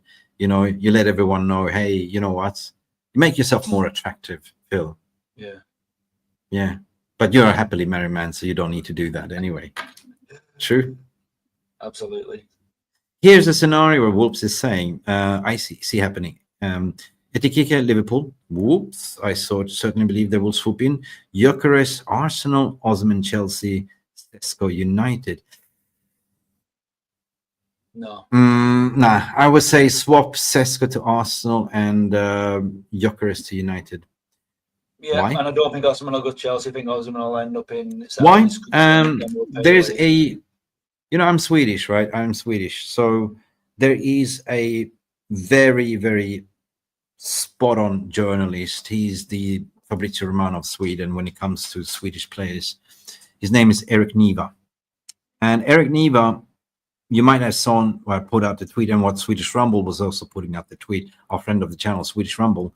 And Eric Niva, that has been following Gyokeres as well from his Division 2 players, having numerous of interviews, made documentaries, he knows him quite well. Eric Niva said, I'm convinced that Gyokeres will play for Manchester United next season. And when he said it, I kind of like, yeah, listen, you know. But for a lot of global fans that are not Swedish, they don't understand what that means when Eric Niva says that.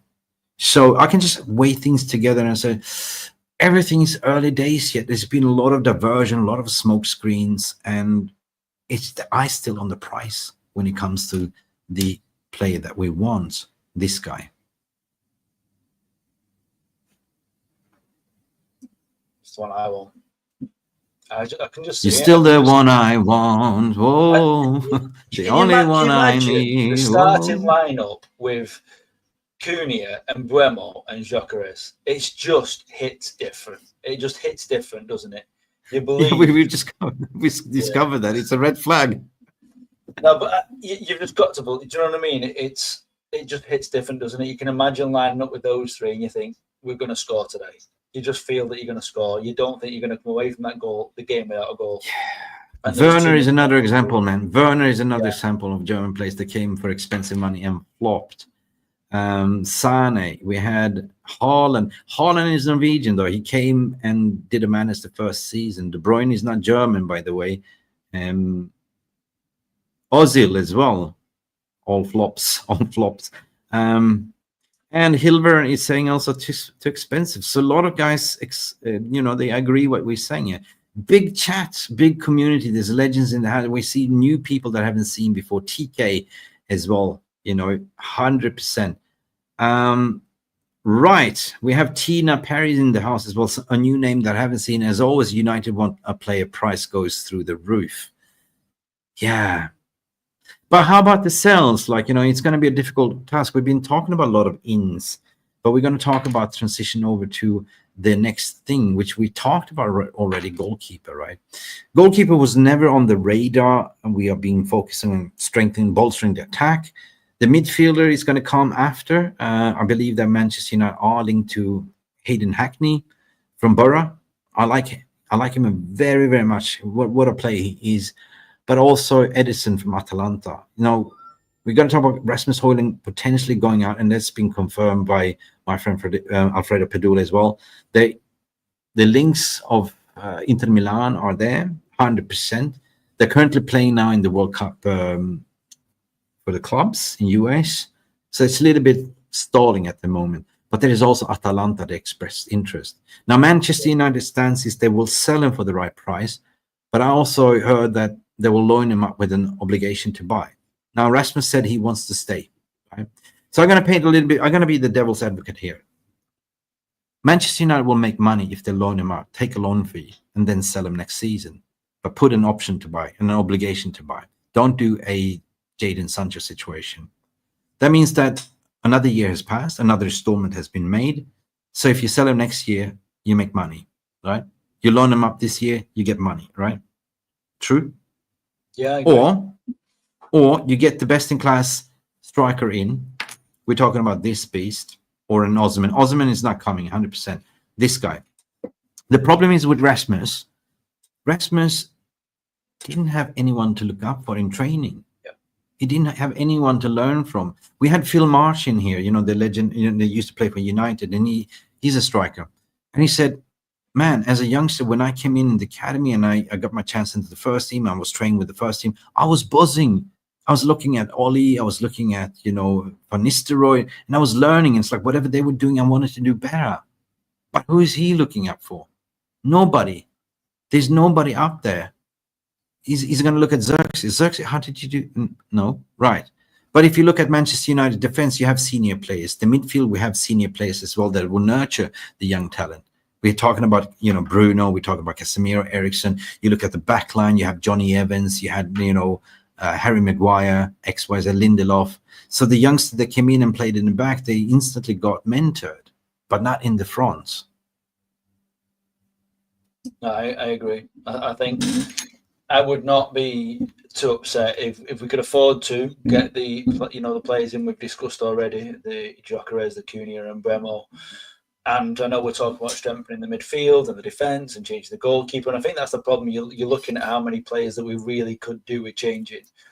And you just have we got to let them out? So if it's someone's willing to take a loan deal and pay full wages with an option to buy, but we don't have to accept the option. If somebody says we want to buy him, we'll go, actually, we want him back. We can do that with an option to buy, can't you? And so maybe that's the way to do it. So send him on loan, give him the option to buy. Someone says, "Yeah, can we have him?" We go, "Actually, no, he's done great, and we want him back." You've got the option there.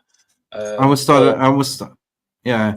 Continue. I'm going to sort of end. There is 1,300 people watching and 97 likes, people. 97 likes. Keep it going. Phil, keep talking. Three to go. 3 likes. Three to go. I'm not going to speak anymore until we get 3 more likes. No, you have to speak because I'm going to create a poll. Okay.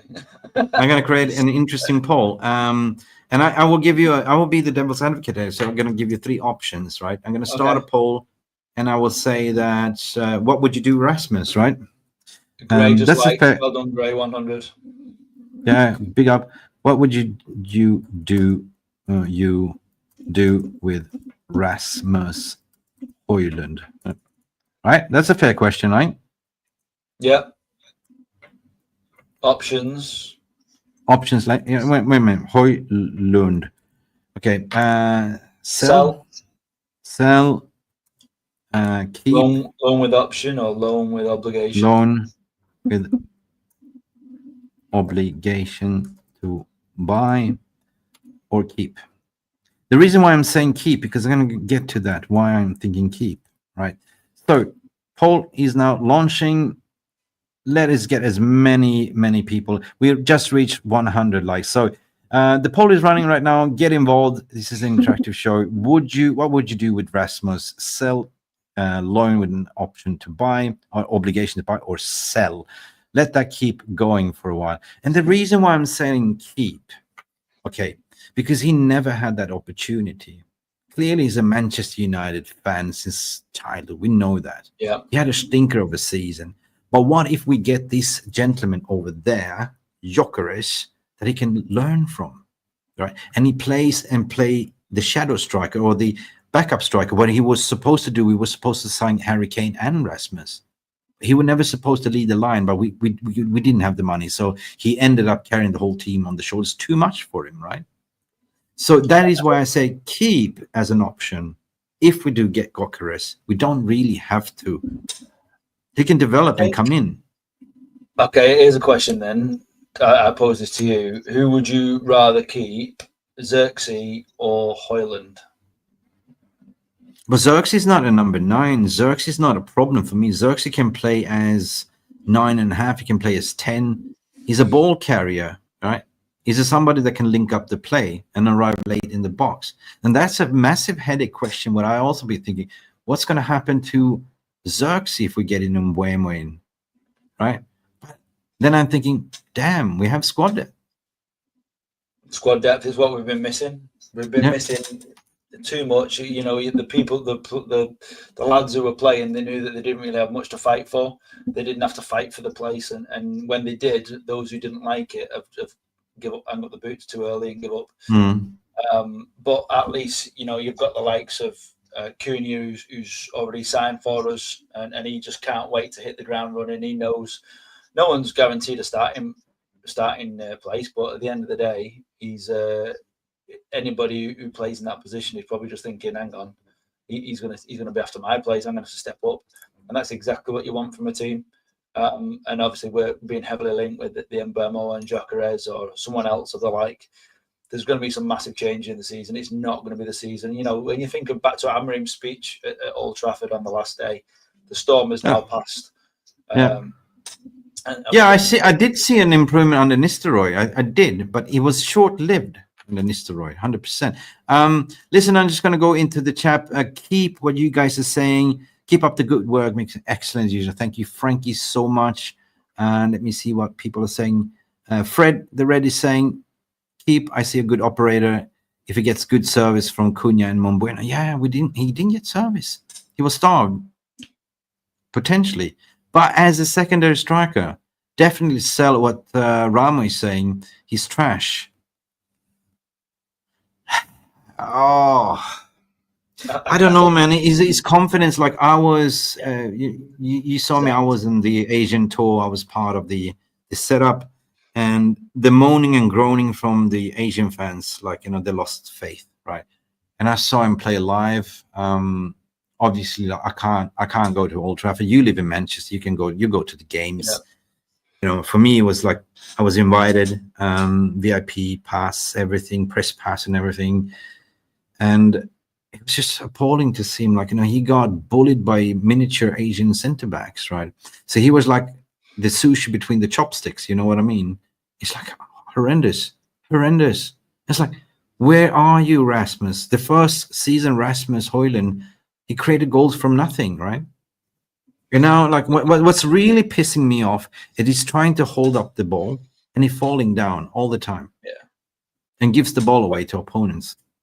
When he first came in, that first game against Arsenal, everyone watched him and was like, I remember being on the show just saying, he's fantastic. No first touch. Difference.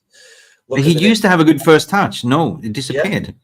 Yeah. And he could strike the ball and he could hit some good goals when he first joined, and we were excited by him.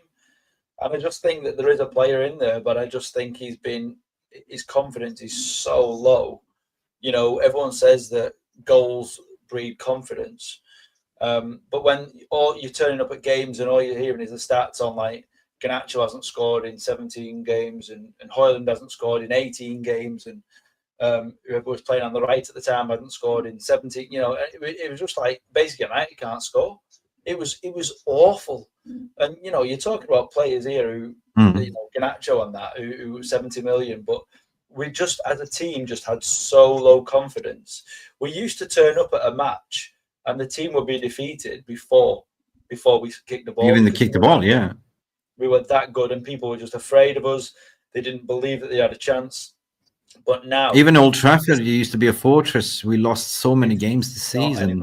Not anymore. There's so many records been broken, and not in good ways. We need to, not in good ways. Come back next season with a strong, I'm PTSD on that. I forgot that season already. Strong goal scorers.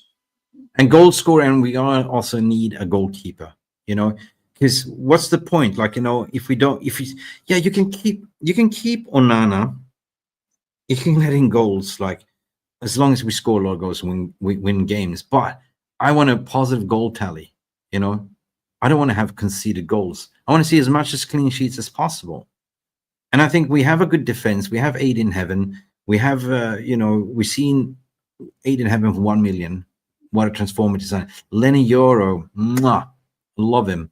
De Ligt is still senior. I don't think Harry Maguire will play such a senior role next season. He will be coming off the bench a lot. You know, that's what I believe. We've seen the departure of Johnny Evans. Big up legend Johnny Evans. He done us a massive. What a play he was, and coming back to finish off his career at United. Lindelof finally going. Lindesoft. That's wages off the book. We won't make a profit, says Don Burton. Profit loan. Has Hojlund ever scored a header? At least Zirks yet. Has he? He scored 5 goals last season. I think he has scored a header, but I think at the end of the day, as I say, you know, his confidence is so low. I asked that question on just to make a point, because you were talking about you would be prepared to keep Hojlund. But my point being is, then when does he get game time? Because we're trying to bring Chido Obi through. We're talking about bringing in an experienced striker like Gyokeres. You've still got Xerxes, who plays in that sort of forward position. And the truth is, at the moment, we've still got Rashford. Oh God, yeah. Listen, I forgot about that one. And Nacho, and we've got all these players who Luke Shaw can't sell. Luke Shaw, forward players. So if they end up having to go on pre-season, then Good luck trying to sell them. Like, you just give them away for free. I think the Sancho, you used to love Sancho. Remember that you were I did. the I did. Sancho protector. But Yeah. listen, this guy has just proven himself that he doesn't care about football anymore. That's the thing. He made it. He's just collecting money, and I think that he will just sit out his contract at United, collect that paycheck, and go for another loan. And it's such a shame, man. And how did we mess up to do this? We were so desperate to get rid of him that we. Yeah. In that contract, we say that they can return him back for a penalty. It's like, what are you doing? There was 25 guaranteed million.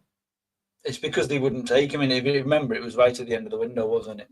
They did offer it, but he didn't want to go. And that proved that he's a money-grabbing merchant. So he didn't want to stay and play for Chelsea. He wanted, but not for that money what they offered. Because if they would have offered that wage, he would be the highest wage earner at Chelsea.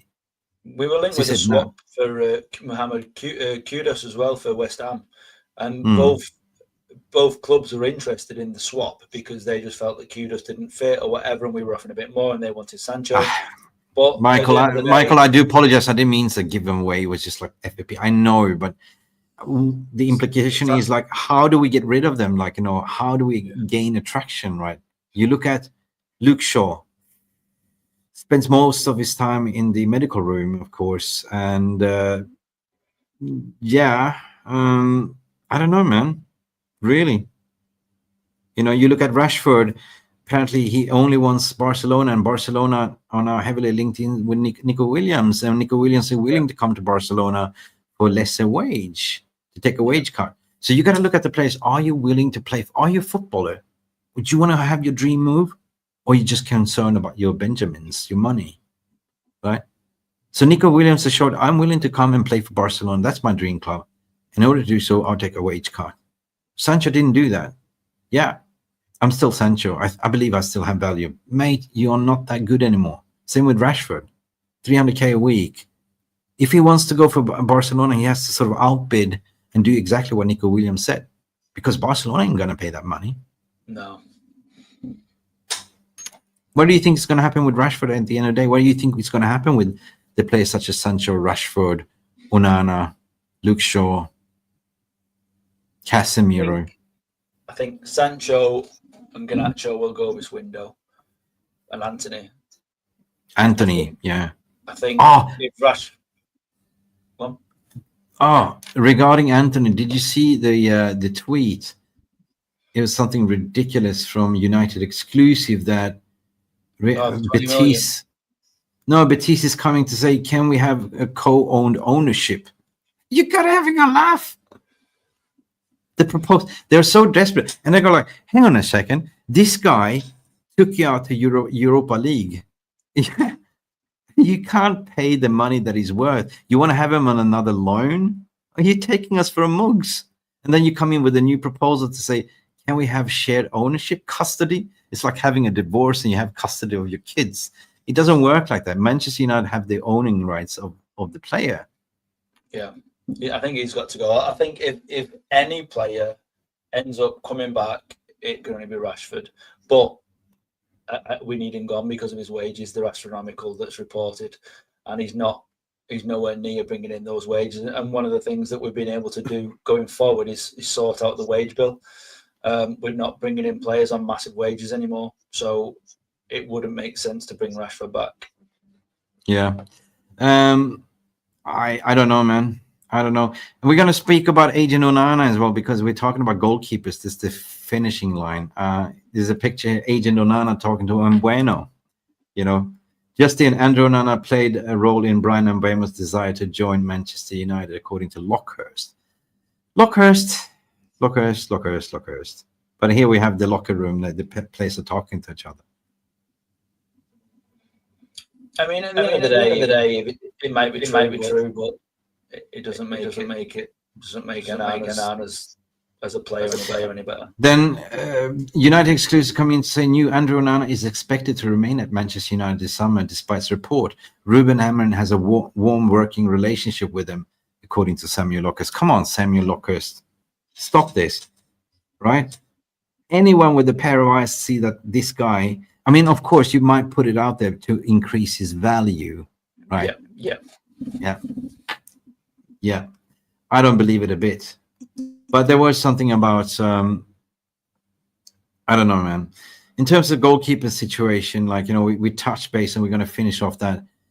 Guys, I'm going to finish off the poll to see what you guys are saying before we continue with a new poll and finishing off the stream with the goalkeeper situation. Surely we're going to fix our attacking bolster, but we also need to fix the leaking goals.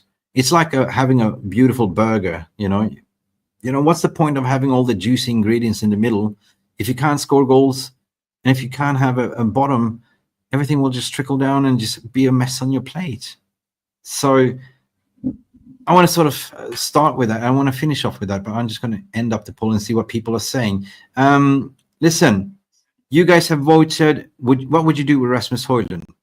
43% sell, 26% sell, loan with obligation to buy, and 31% said keep. So majority thinks sell. That is the answer. And nobody really thinks long with an obligation to buy. That's on the last place. And 31% says keep. So it's a little bit split. In terms of the goalkeeping situation, we touched base on it a little bit. We've been talking about it. I don't want to sort of go in rumors, but their goalkeepers were linked to his Emi Martinez. I don't know why Aston Villa don't want him. I hear that they're in financial troubles. They want to offload certain players. We are linked to Vanja Milinkovic-Savic, brilliant 2 foot and 2 meters and 4 centimeters tall goalkeeper. What a shot stopper. And if you look at Pondus and Respect, having that guy in the tunnel Serbian giants, you don't want to mess with that one. I'm telling you. Have you seen the looks of him? Yeah, he's a bit of a beast in there.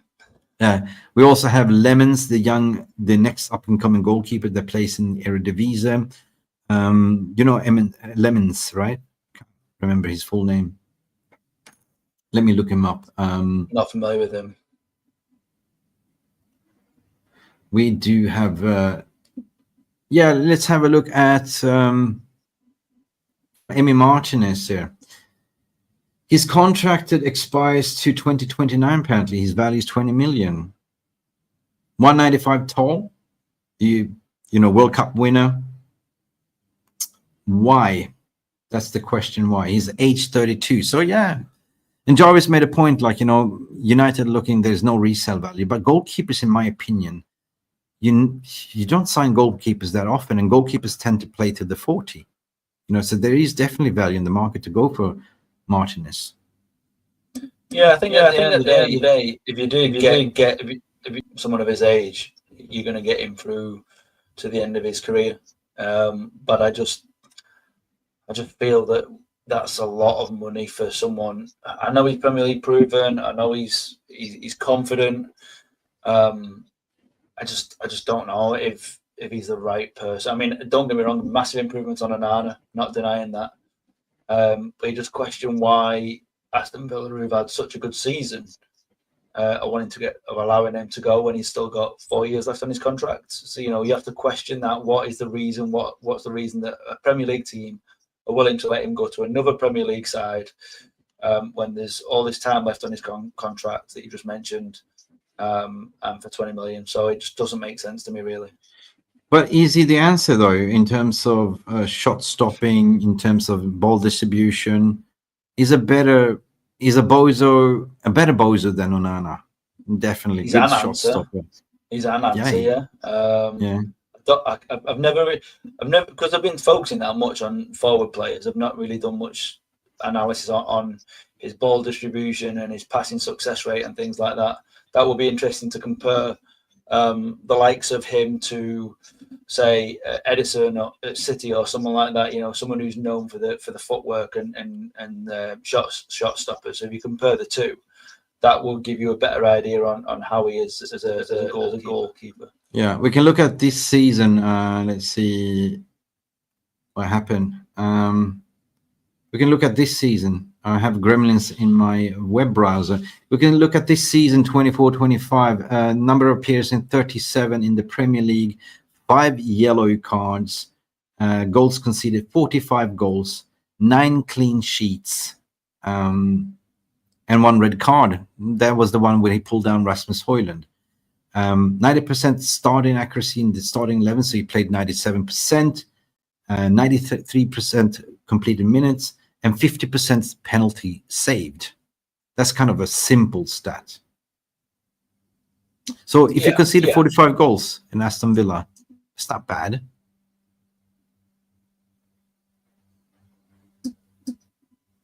I just go back to my question about why they're selling him when he's got so time left on his contract.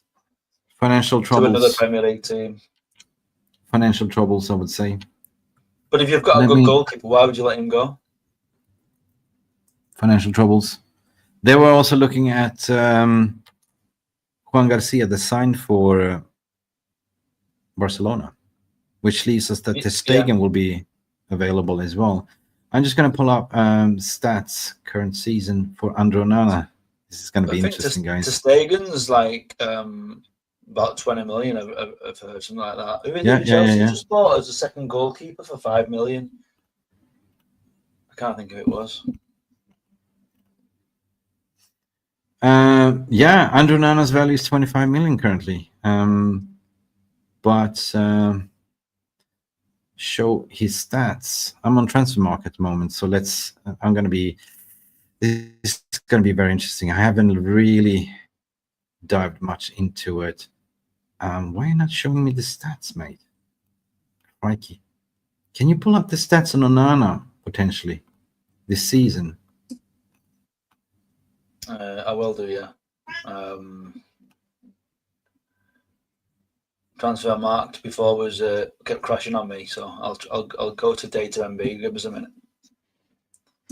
All right, I'm trying to find. I have a little bit of a slow internet. Oh God. Anyway, I can't find it, mate. I can't find it anyway. I'm a little bit pressed on time as well. But also Lemons is another goalkeeper that is predicted to be the next upcoming thing, like, a 23-year-old. I like the look of him. Then Ter Stegen is what we discussed about. There's noise regarding that because he got caught like off guard. Barcelona didn't tell him. They got Espanyol's Juan Garcia, and they're forcing him out of the club, and he's basically saying, pay me 40 million and I leave. So Ter Stegen is another goalkeeper. Oblak is also, there's plenty of senior goalkeepers available on the market. Right? I know that Jarvis likes Oblak so far. I'm go for more an experienced goalkeeper. That's what we need. Like we got Van der Sar in the late blooming age, and you saw what difference that made with Van der Sar, right? Yeah, still here, right. So I've just a quick comparison on data MB across. I've compared Onana, Martinez, Edison, and Oblak, because that's who you were mentioning as we were talking. God, brace and cross yourselves. Martinez excels above all of them in his aerial presence, his passes. The only one. Can you send me? Do me a favor, mate. I want to sort of display it. Can you send me that link on WhatsApp so I can put it on the screen? I'll send it to you as a private message. It'd be easier. Yeah, you could do that as well. Send it as a private message. People, while you are at it, smash that like button. Smash that like. So let's pull that start up as well. Let me go copy that link. Yeah, just copy a link address, and let's go. Let's try to paste it in. Yeah, by the way, this is Lemons as well. Like, let me put that to the stage. This is Lemons. Star said yes to join Manchester United after he can't believe they are interested. We are talking about a report confirms the Manchester United target has admitted his disbelief being wanted by the Red Devils. He's also said he can't hardly say no joining if a bid is tabled. He's a Man United fan. We're talking about Lemons here. So this is Lemons. Yeah, he plays for Royal Antwerp. The 6'4" in stopper plays in Belgium for Royal Antwerp, who he joined from Club Bruges ahead of the 23-24 campaign. As quoted, carried by Gazette van Antwerpen, Lemons admitted he's shocked being a United target. So I don't know much about this goalkeeper, but he is a fantastic shot keeper, goal stopper, and a shot stopper as well. So just pull that out. Cool. So go have a sort of research. I haven't done much research, to be honest. Now let's just transition. Let's try to paste Phil's link in here as well. We are kind of dragging up the time. I'll tell you who I really, you know, and actually I've just put his stats in and he outweighs everybody. That's Suzuki, who we were linked to. Currently plays for Parma. He's 22 years old. And his stats, absolute smash Martinez out of the park. The only thing that Martinez excels in is his long passing success rate. But aerial exits, defensive actions, shot stopping, Suzuki, he's the one who we should be following, I think. And we were very close to we could have got him for cheap. 3.5 million, something like that, yeah. So name me the goalkeeper. Onana, Martinez. What else did we have? Onana, Martinez, and Suzuki. Bring those up. I think we should be going for Suzuki to me. Suzuki plays for Parma now. Okay. Yeah. Right. Phil has mentioned that. So let's bring that up and let's zoom. Oh no, commercials close. Damn it. Let's zoom that in. Sorry for using foul language. So yeah, we are going to have a look at Andre Onana, age 29, Martinez, age 32, Suzuki, age 22. Defensive. Can you walk us through this? Defensive actions, aerials, exits, passes. Yeah, if you just scroll down.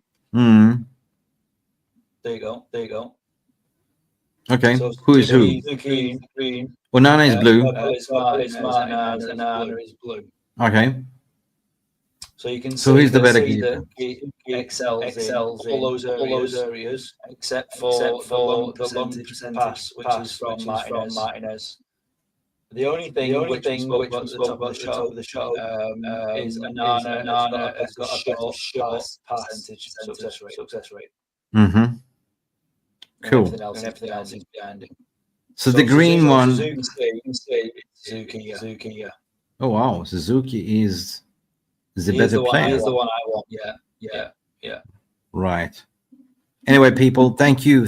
We got that over the line, and I don't know, should we do a poll on that or no? I think that we are done with polls there anyway.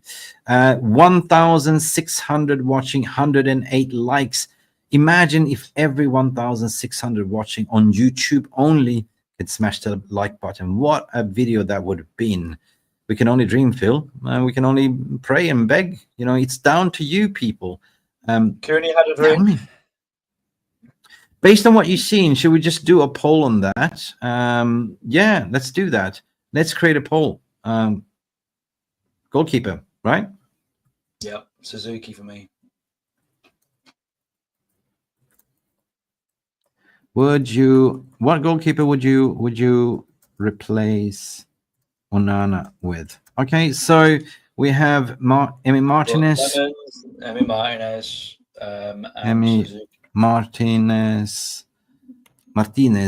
Martinez. We have Lemons.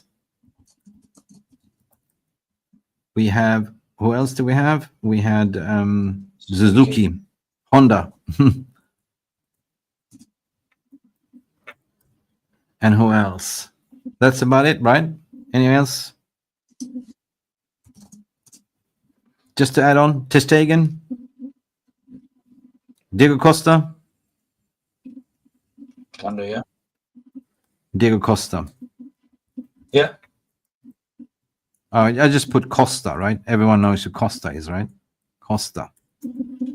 All right, so I'm starting the poll, and guys, get involved, and then we sort of round things up with the Q&A section for you guys that was listening in the beginning with questions. We'll go into it, and we'll sort of dive into it.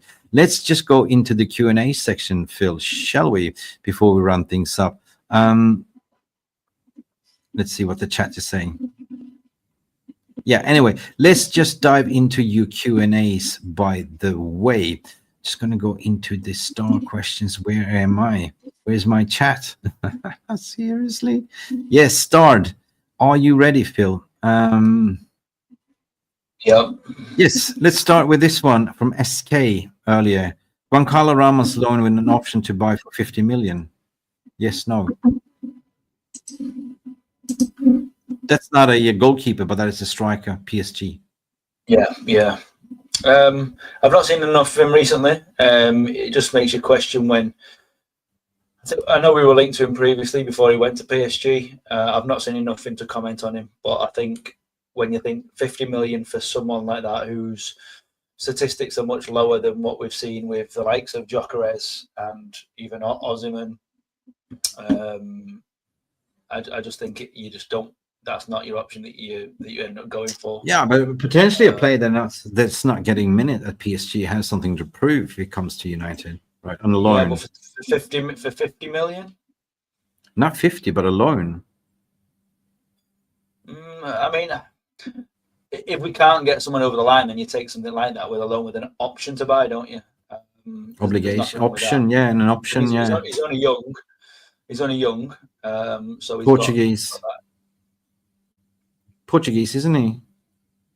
Yeah. Yeah. Makes sense. I mean, if we're looking to get one experienced striker in and then get a secondary striker in, I wouldn't say no to that. He can play second fiddle, right?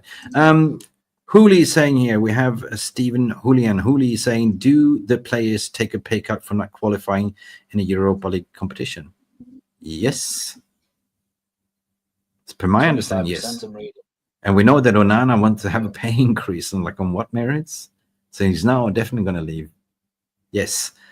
Let's continue with the next question from Boxing Straight Talk UK. Question to the panel. Would you see Mbeumo playing as a number 10 or at right wing back? Good one. If you look at his heat map, he can actually play right wing back. Yeah, I think he's going to play further forward. At the end of the day, we keep talking number about 10. it. We were missing. No, we were signing 2 number 10s. So yeah, that answers your question. We have Wolves coming in with another question. Stu Wolves, who's your preferred goalkeeper choice? Well, we're now touching base on that. That's why we created a poll as who would you think will leave, Onana or Bayandir? I think that is a repeat question, but yeah, I think Onana. Both leave. I'd like to have Suzuki. What gets me is that we were offered him for 5 million and we didn't go for him. And now what's his value now? 25 million, 30? But we've got a different board in place now, haven't we? Yeah, true. You know what they're talking about. Yeah. Stephen, again. So actually, Goncalo Ramos.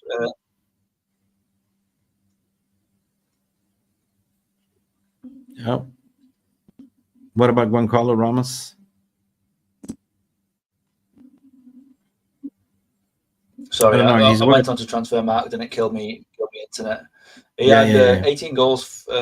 He had about 24 goals last season. So despite he wasn't getting much game time, he still had a good performance, and I know it's for PSG. So, but yeah, I think the loan option would be the best if that was going to go out. A loan option for Goncalo. Hooli's coming in with another question. Do the United have the take a pay cut because they're not in any? We'll answer that.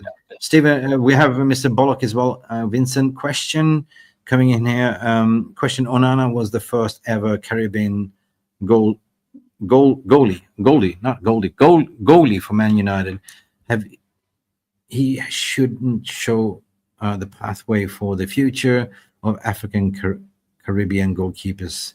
I didn't really get this question right. My dyslexic eyes are playing. Yeah, what he's saying is that Onana came in with this big opportunity to get Africa Caribbean goalkeepers recognised as like someone who can do something great, and he's let them down. Is basically what he's saying. Yeah. Do you agree that he's let them down? Well, I mean, yeah. At the end of the day, he let the team down. I would say he let Manchester United down, not just the. I really believe Onana's problem is he's too big. He's too bulky. If he slimmed down, I actually think he'd be a better goalkeeper. He just can't get down quick enough. He is so slow at dropping to the side. It's almost slow motion. Play a low ball underneath him. He ain't saving it. Play a high corner. He's got a chance. He had this attitude. He had the confidence that's went gone because he was told tone it down, and that kind of got to his head. I think mentally he's gone in a way, and you can clearly see this season, all the howlers he let in. I see Karius all over again, like Karius at Liverpool. You remember him? He just totally vanished. Like, you know, he was, you know, goalkeepers are the most isolated players on the pitch. They are a different type of breed. They're not really footballers. They're there for one specific reason, and that's just to stop the ball to go in. So you got to have good confidence. But if your confidence is not there, the defender is not going to trust you 100%. And we see that defenders at United don't trust him at the moment. So I said that, yeah, he lets the whole team down, not just the. I know that the ambition is there, like, you know, he wants to play for United, but at the same time, you're not good enough, then we have to ship you off 100%. For me, it was a mistake to actually the way we treated De Gea. Like, you know, there was nothing wrong with De Gea. You know, we replaced De Gea with this supposedly to be a ball distributor, a ball playing goalkeeper, but he hasn't been that good in distributing the ball either. Like, you know, he's spraying them wide. He can't even string a pass, you know. At least when he played for Inter in Champions League, and I know Pep Guardiola said, well, watch out for this we don't know how to deal with Andre Onana. That was the Andre Onana I thought we signed. I think he stayed in Italy. We got somebody else with his body double. Yeah. Jarl, Mick, have you looked into the gambling rumors about Osimhen? He's facing a 2-year ban. No. I haven't heard about that. I'm sure United I'm sure United have looked at the player profile, and I'm asked the question so many times to the chat as well. Why is nobody biting for Osimhen? Is there something that we don't know? You know, 2 years ago, the asking price was 150 million. Everyone wanted him, and now he's struggling to attract. His agent is now like, he's turning down Saudi because he wants his ambition. We understand he wants to sort of redeem his rumors, but if this is true, the club must have done his due diligence, right? Right? Absolutely. Is it money? Is it something off, you know, behind this? I don't know, man. I think he's got a high wage that only Saudis are willing to pay. I think that's the problem. I mean, unless he does what what's his name, going to Barcelona. You mentioned it before, to play on the left wing. Nico Williams. Nico Williams. You know, he's willing to take a pay cut. You know, if Osimhen really wants United, if he really wants the Premier League, take a pay cut. Take that pay cut. Yeah. So that proves he's like contradictory report. Like, you know, he turns down Saudi League for the big money move, and then he doesn't want to join unless he gets this paid money. So I think at the end of the window, you know, it's going to be a drama. I think that, you know, Napoli he's got 1 year left on his contract. They don't want him back. They said it clearly, we want 75 million. That's or nothing, right? I think at the end of the day, they will be desperate. And I think the Turkish will come in and do a low bid, and he will stay where he is, right?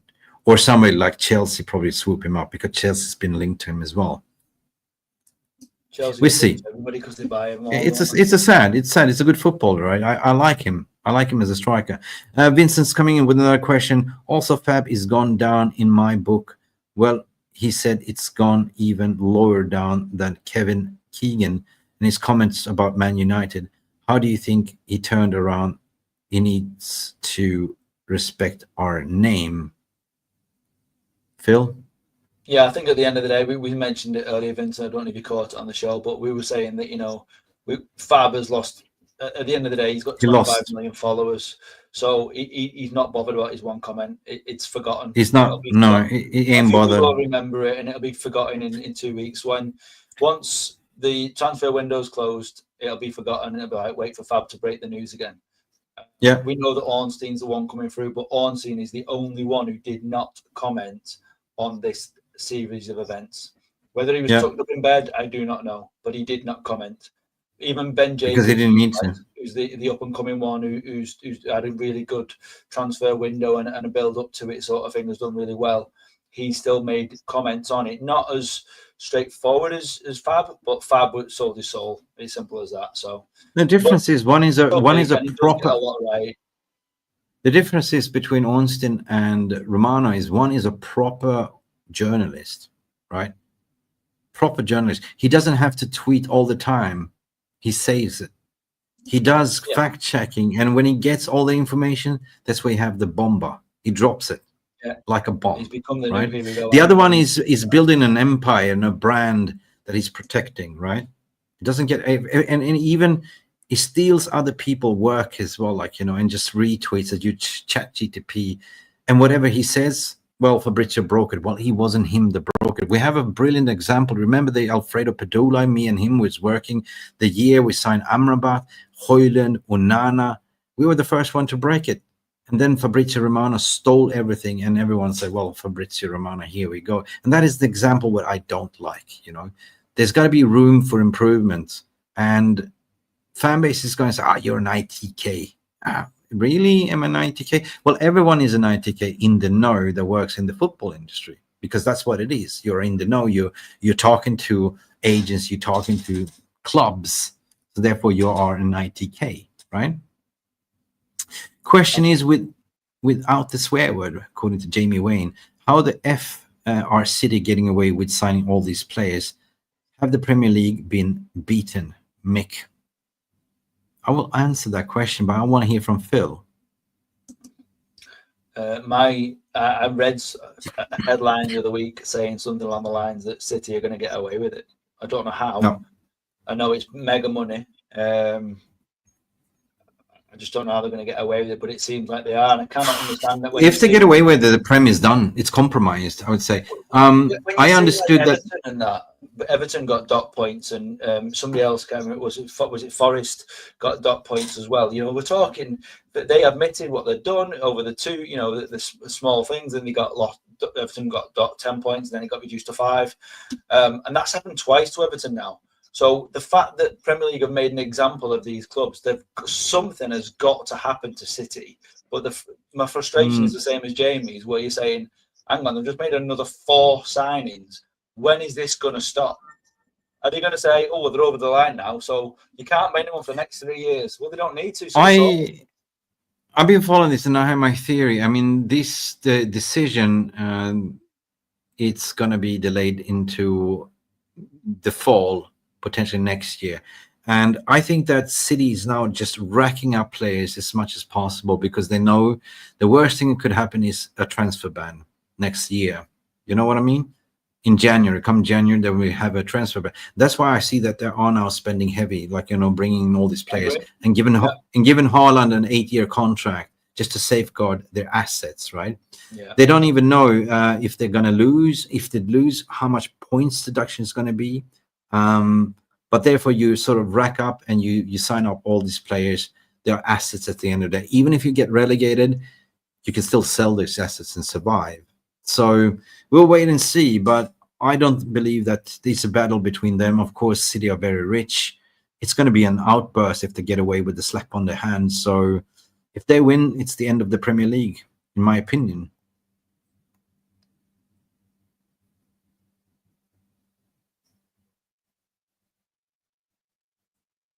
Yeah, anyway, that kind of wraps it up. We have Vince. What do we have? Another question here?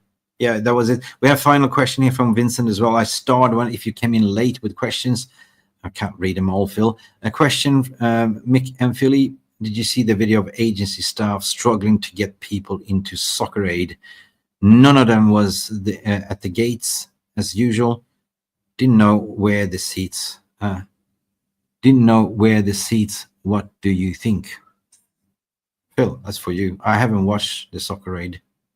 I watched the Soccer Aid, but I've not seen the video, so I'm not quite sure what you're referring to. I think you're basically saying that the sort of stewards didn't really know where the seats were. I don't know, and if that's what you're saying, if I'm honest, I don't take much of that from the Soccer Aid situation, simply because you probably had different staff on, or you might have new people who've joined the club over the summer, and we know a load of people have left. So I'm not too worried about somewhere where they didn't quite know where the seat was. It's the least of our problem. I don't know. Final question coming in late here from Thomas Wegenes, my friend from Sweden. Big up, Thomas. Good to see you. I know Casemiro is not going anywhere, but if we could get a new midfielder, who would you pick? I mean, Hayden Hackney's, he's been linked a lot with us, doesn't he? With Middlesbrough sort of Championship, like Middlesbrough. And Edison. I like championship players because they've had the rough and tumble of the league below, and that's a hard league to play in. It almost prepares you for the Premier League, and if you can step up, then good luck to you. Yeah, Edison, Atlanta. Yeah, we definitely need somebody that can carry the ball. We need somebody with an engine. Edison has an engine and a half. Hackney's the same. If you watch Hackney, I love Hackney. But then when I was in Asia postseason tour, I saw what is his name? Sekokone. He was electric. Yeah, he's quality. So I'm going to be excited to see. We might not even get one. We might even promote somebody within the youth. I know we have the Fletcher twins. We still have, what's his name? The blonde, tall one. It's late. Yeah. Toby Collier as well. Yeah, Toby Collier. Yeah. So, mate, I'll go for Borough. Like, I would definitely go for Borough. Like, that's something cheap and upcoming, because in that area we can afford. We already have good senior players, so you can sort of afford to bring in a youngster, or sort of integrate somebody from the academy, in my opinion. Anyway, thank you people for tuning in. We're going to wrap things up with the poll result, and then we're going to sort of end up the stream, because I know it's late. And just thank Phil for coming in and providing his words of wisdom, and everyone that's tuning in this chat. It's been an amazing chat today, Phil. Amazing stream, I must say. Listen, let's finish off with a poll. Let's see what people were saying. We created the poll regarding the goalkeeping situation. We have, what goalkeeper would you replace Onana with? We had Emi Martinez, we had Lemons, we had Suzuki, and we had Costa. What do you think? Who was the winner, Phil? I think I sold Suzuki quite well, but most people wouldn't have known him, so they may have gone for Martinez. I hate to disappoint you, but Suzuki finished almost bottom half of the table. Suzuki finished second last on 6% only. Lemons finished on 4%. Lemons finished last. Second place, Costa, 23%. And Emi Martinez, 66%. Thank you, people, for participating on this poll. Reaction, Phil? Majority of this community. I think people have gone for who they know. As simple as that. They know Martinez. They know he's a Premier League proven. Yeah, and World Cup proven as well. He is a quality goalkeeper. There's no denying it. I'm just saying, if we're spending on a new goalkeeper, do we take the opportunity to get someone who's younger and still getting great results in the process? Yeah, like a young David De Gea when we got him. Yeah, I agree. Well, only time will tell, people. Thank you so much for tuning in, for giving us this time of your evening. It's been a fantastic Monday. I guess just only say one thing. Jarvis will be on today with Jarvis's Corner, which originally started on this channel, Jarvis and Stu in the panel. Please tune in for more of tactical talks, and Jarvis will be proud. They have just reached 1,000 subscribers, Phil. Can you believe it? Jarvis. That's fantastic. Yeah. And Phil, thank you so much. And Stu Woolley, of course, it's part of that crew as well. I be coming in sometimes, but not today. I'm tired. And listen, it's been a fantastic stream, people. We would just like to thank everyone and all the super chats and, all the memberships gifting from Rushmano. We even have, super chat coming from Stu as well. No, hang on. Let me just display that. Like, I just want to sort of give you a massive thanks, man. Seriously, Rushmano 20 gifted memberships, and everyone that became a member as well. What else? We have Bobby as well, that was in the stream, gifted 5 members. Yeah. So we have now 25 new members, 100%. And we had a super chat from Paul S. all the way from USA. Guys, legends, thank you so much for supporting and for liking. And we finish off with we finish up with how many likes? 113 likes and almost 2,000 people watching. Like, you can do one thing if you watch this in retrospective. If we can get 1,000 likes on this, I know I'm dreaming, but you know how it works, YouTube algorithm. That means that this content will be promoted to other, and it's so competitive. Like, I encourage you to go watch as much as YouTube content as possible. Go and watch Goldbridge if you want. Go watch Forever United TV. Adam, friend of the channel, Stretford Paddock. Who else do we have? Am I missing like Alice Talks Football as well? Brilliant Alice, friend of the channel. Yeah. And also who else? We have Mark Show. Mark as well. Yeah, Mark MFC fan. Yeah. And of course, everyone, you know, the more the better, the more you educate. And if you go there, you always see Stephanie Griffith moderating. The only she's everywhere. Stephanie Griffith, thank you so much for being the moderator here today. And what do we say here? I'll let you finish the show as the guest of honor, Phil. I just want to say thank you, everyone, for joining. It's been a pleasure. It's been a long time, but it feels like it was just yesterday. Peace out. Yeah. Peace out. Thank you, people tuning in. We had our say, and hopefully you enjoy this kind of new, fresh content. It hasn't been done before. I think we're being a little bit creative. Let us know in the comment section below. Did you enjoy? And yeah, go follow Phil Standish on Twitter as well. You can see his handling there at Phil Standish on Twitter X. It's been Mick Ruby with Phil Standish there. You know, it's been a long time coming, but thank you for watching and have a lovely rest of the evening. Thank you, and glory, glory, Manchester United. Peace. Be out of here. Bye.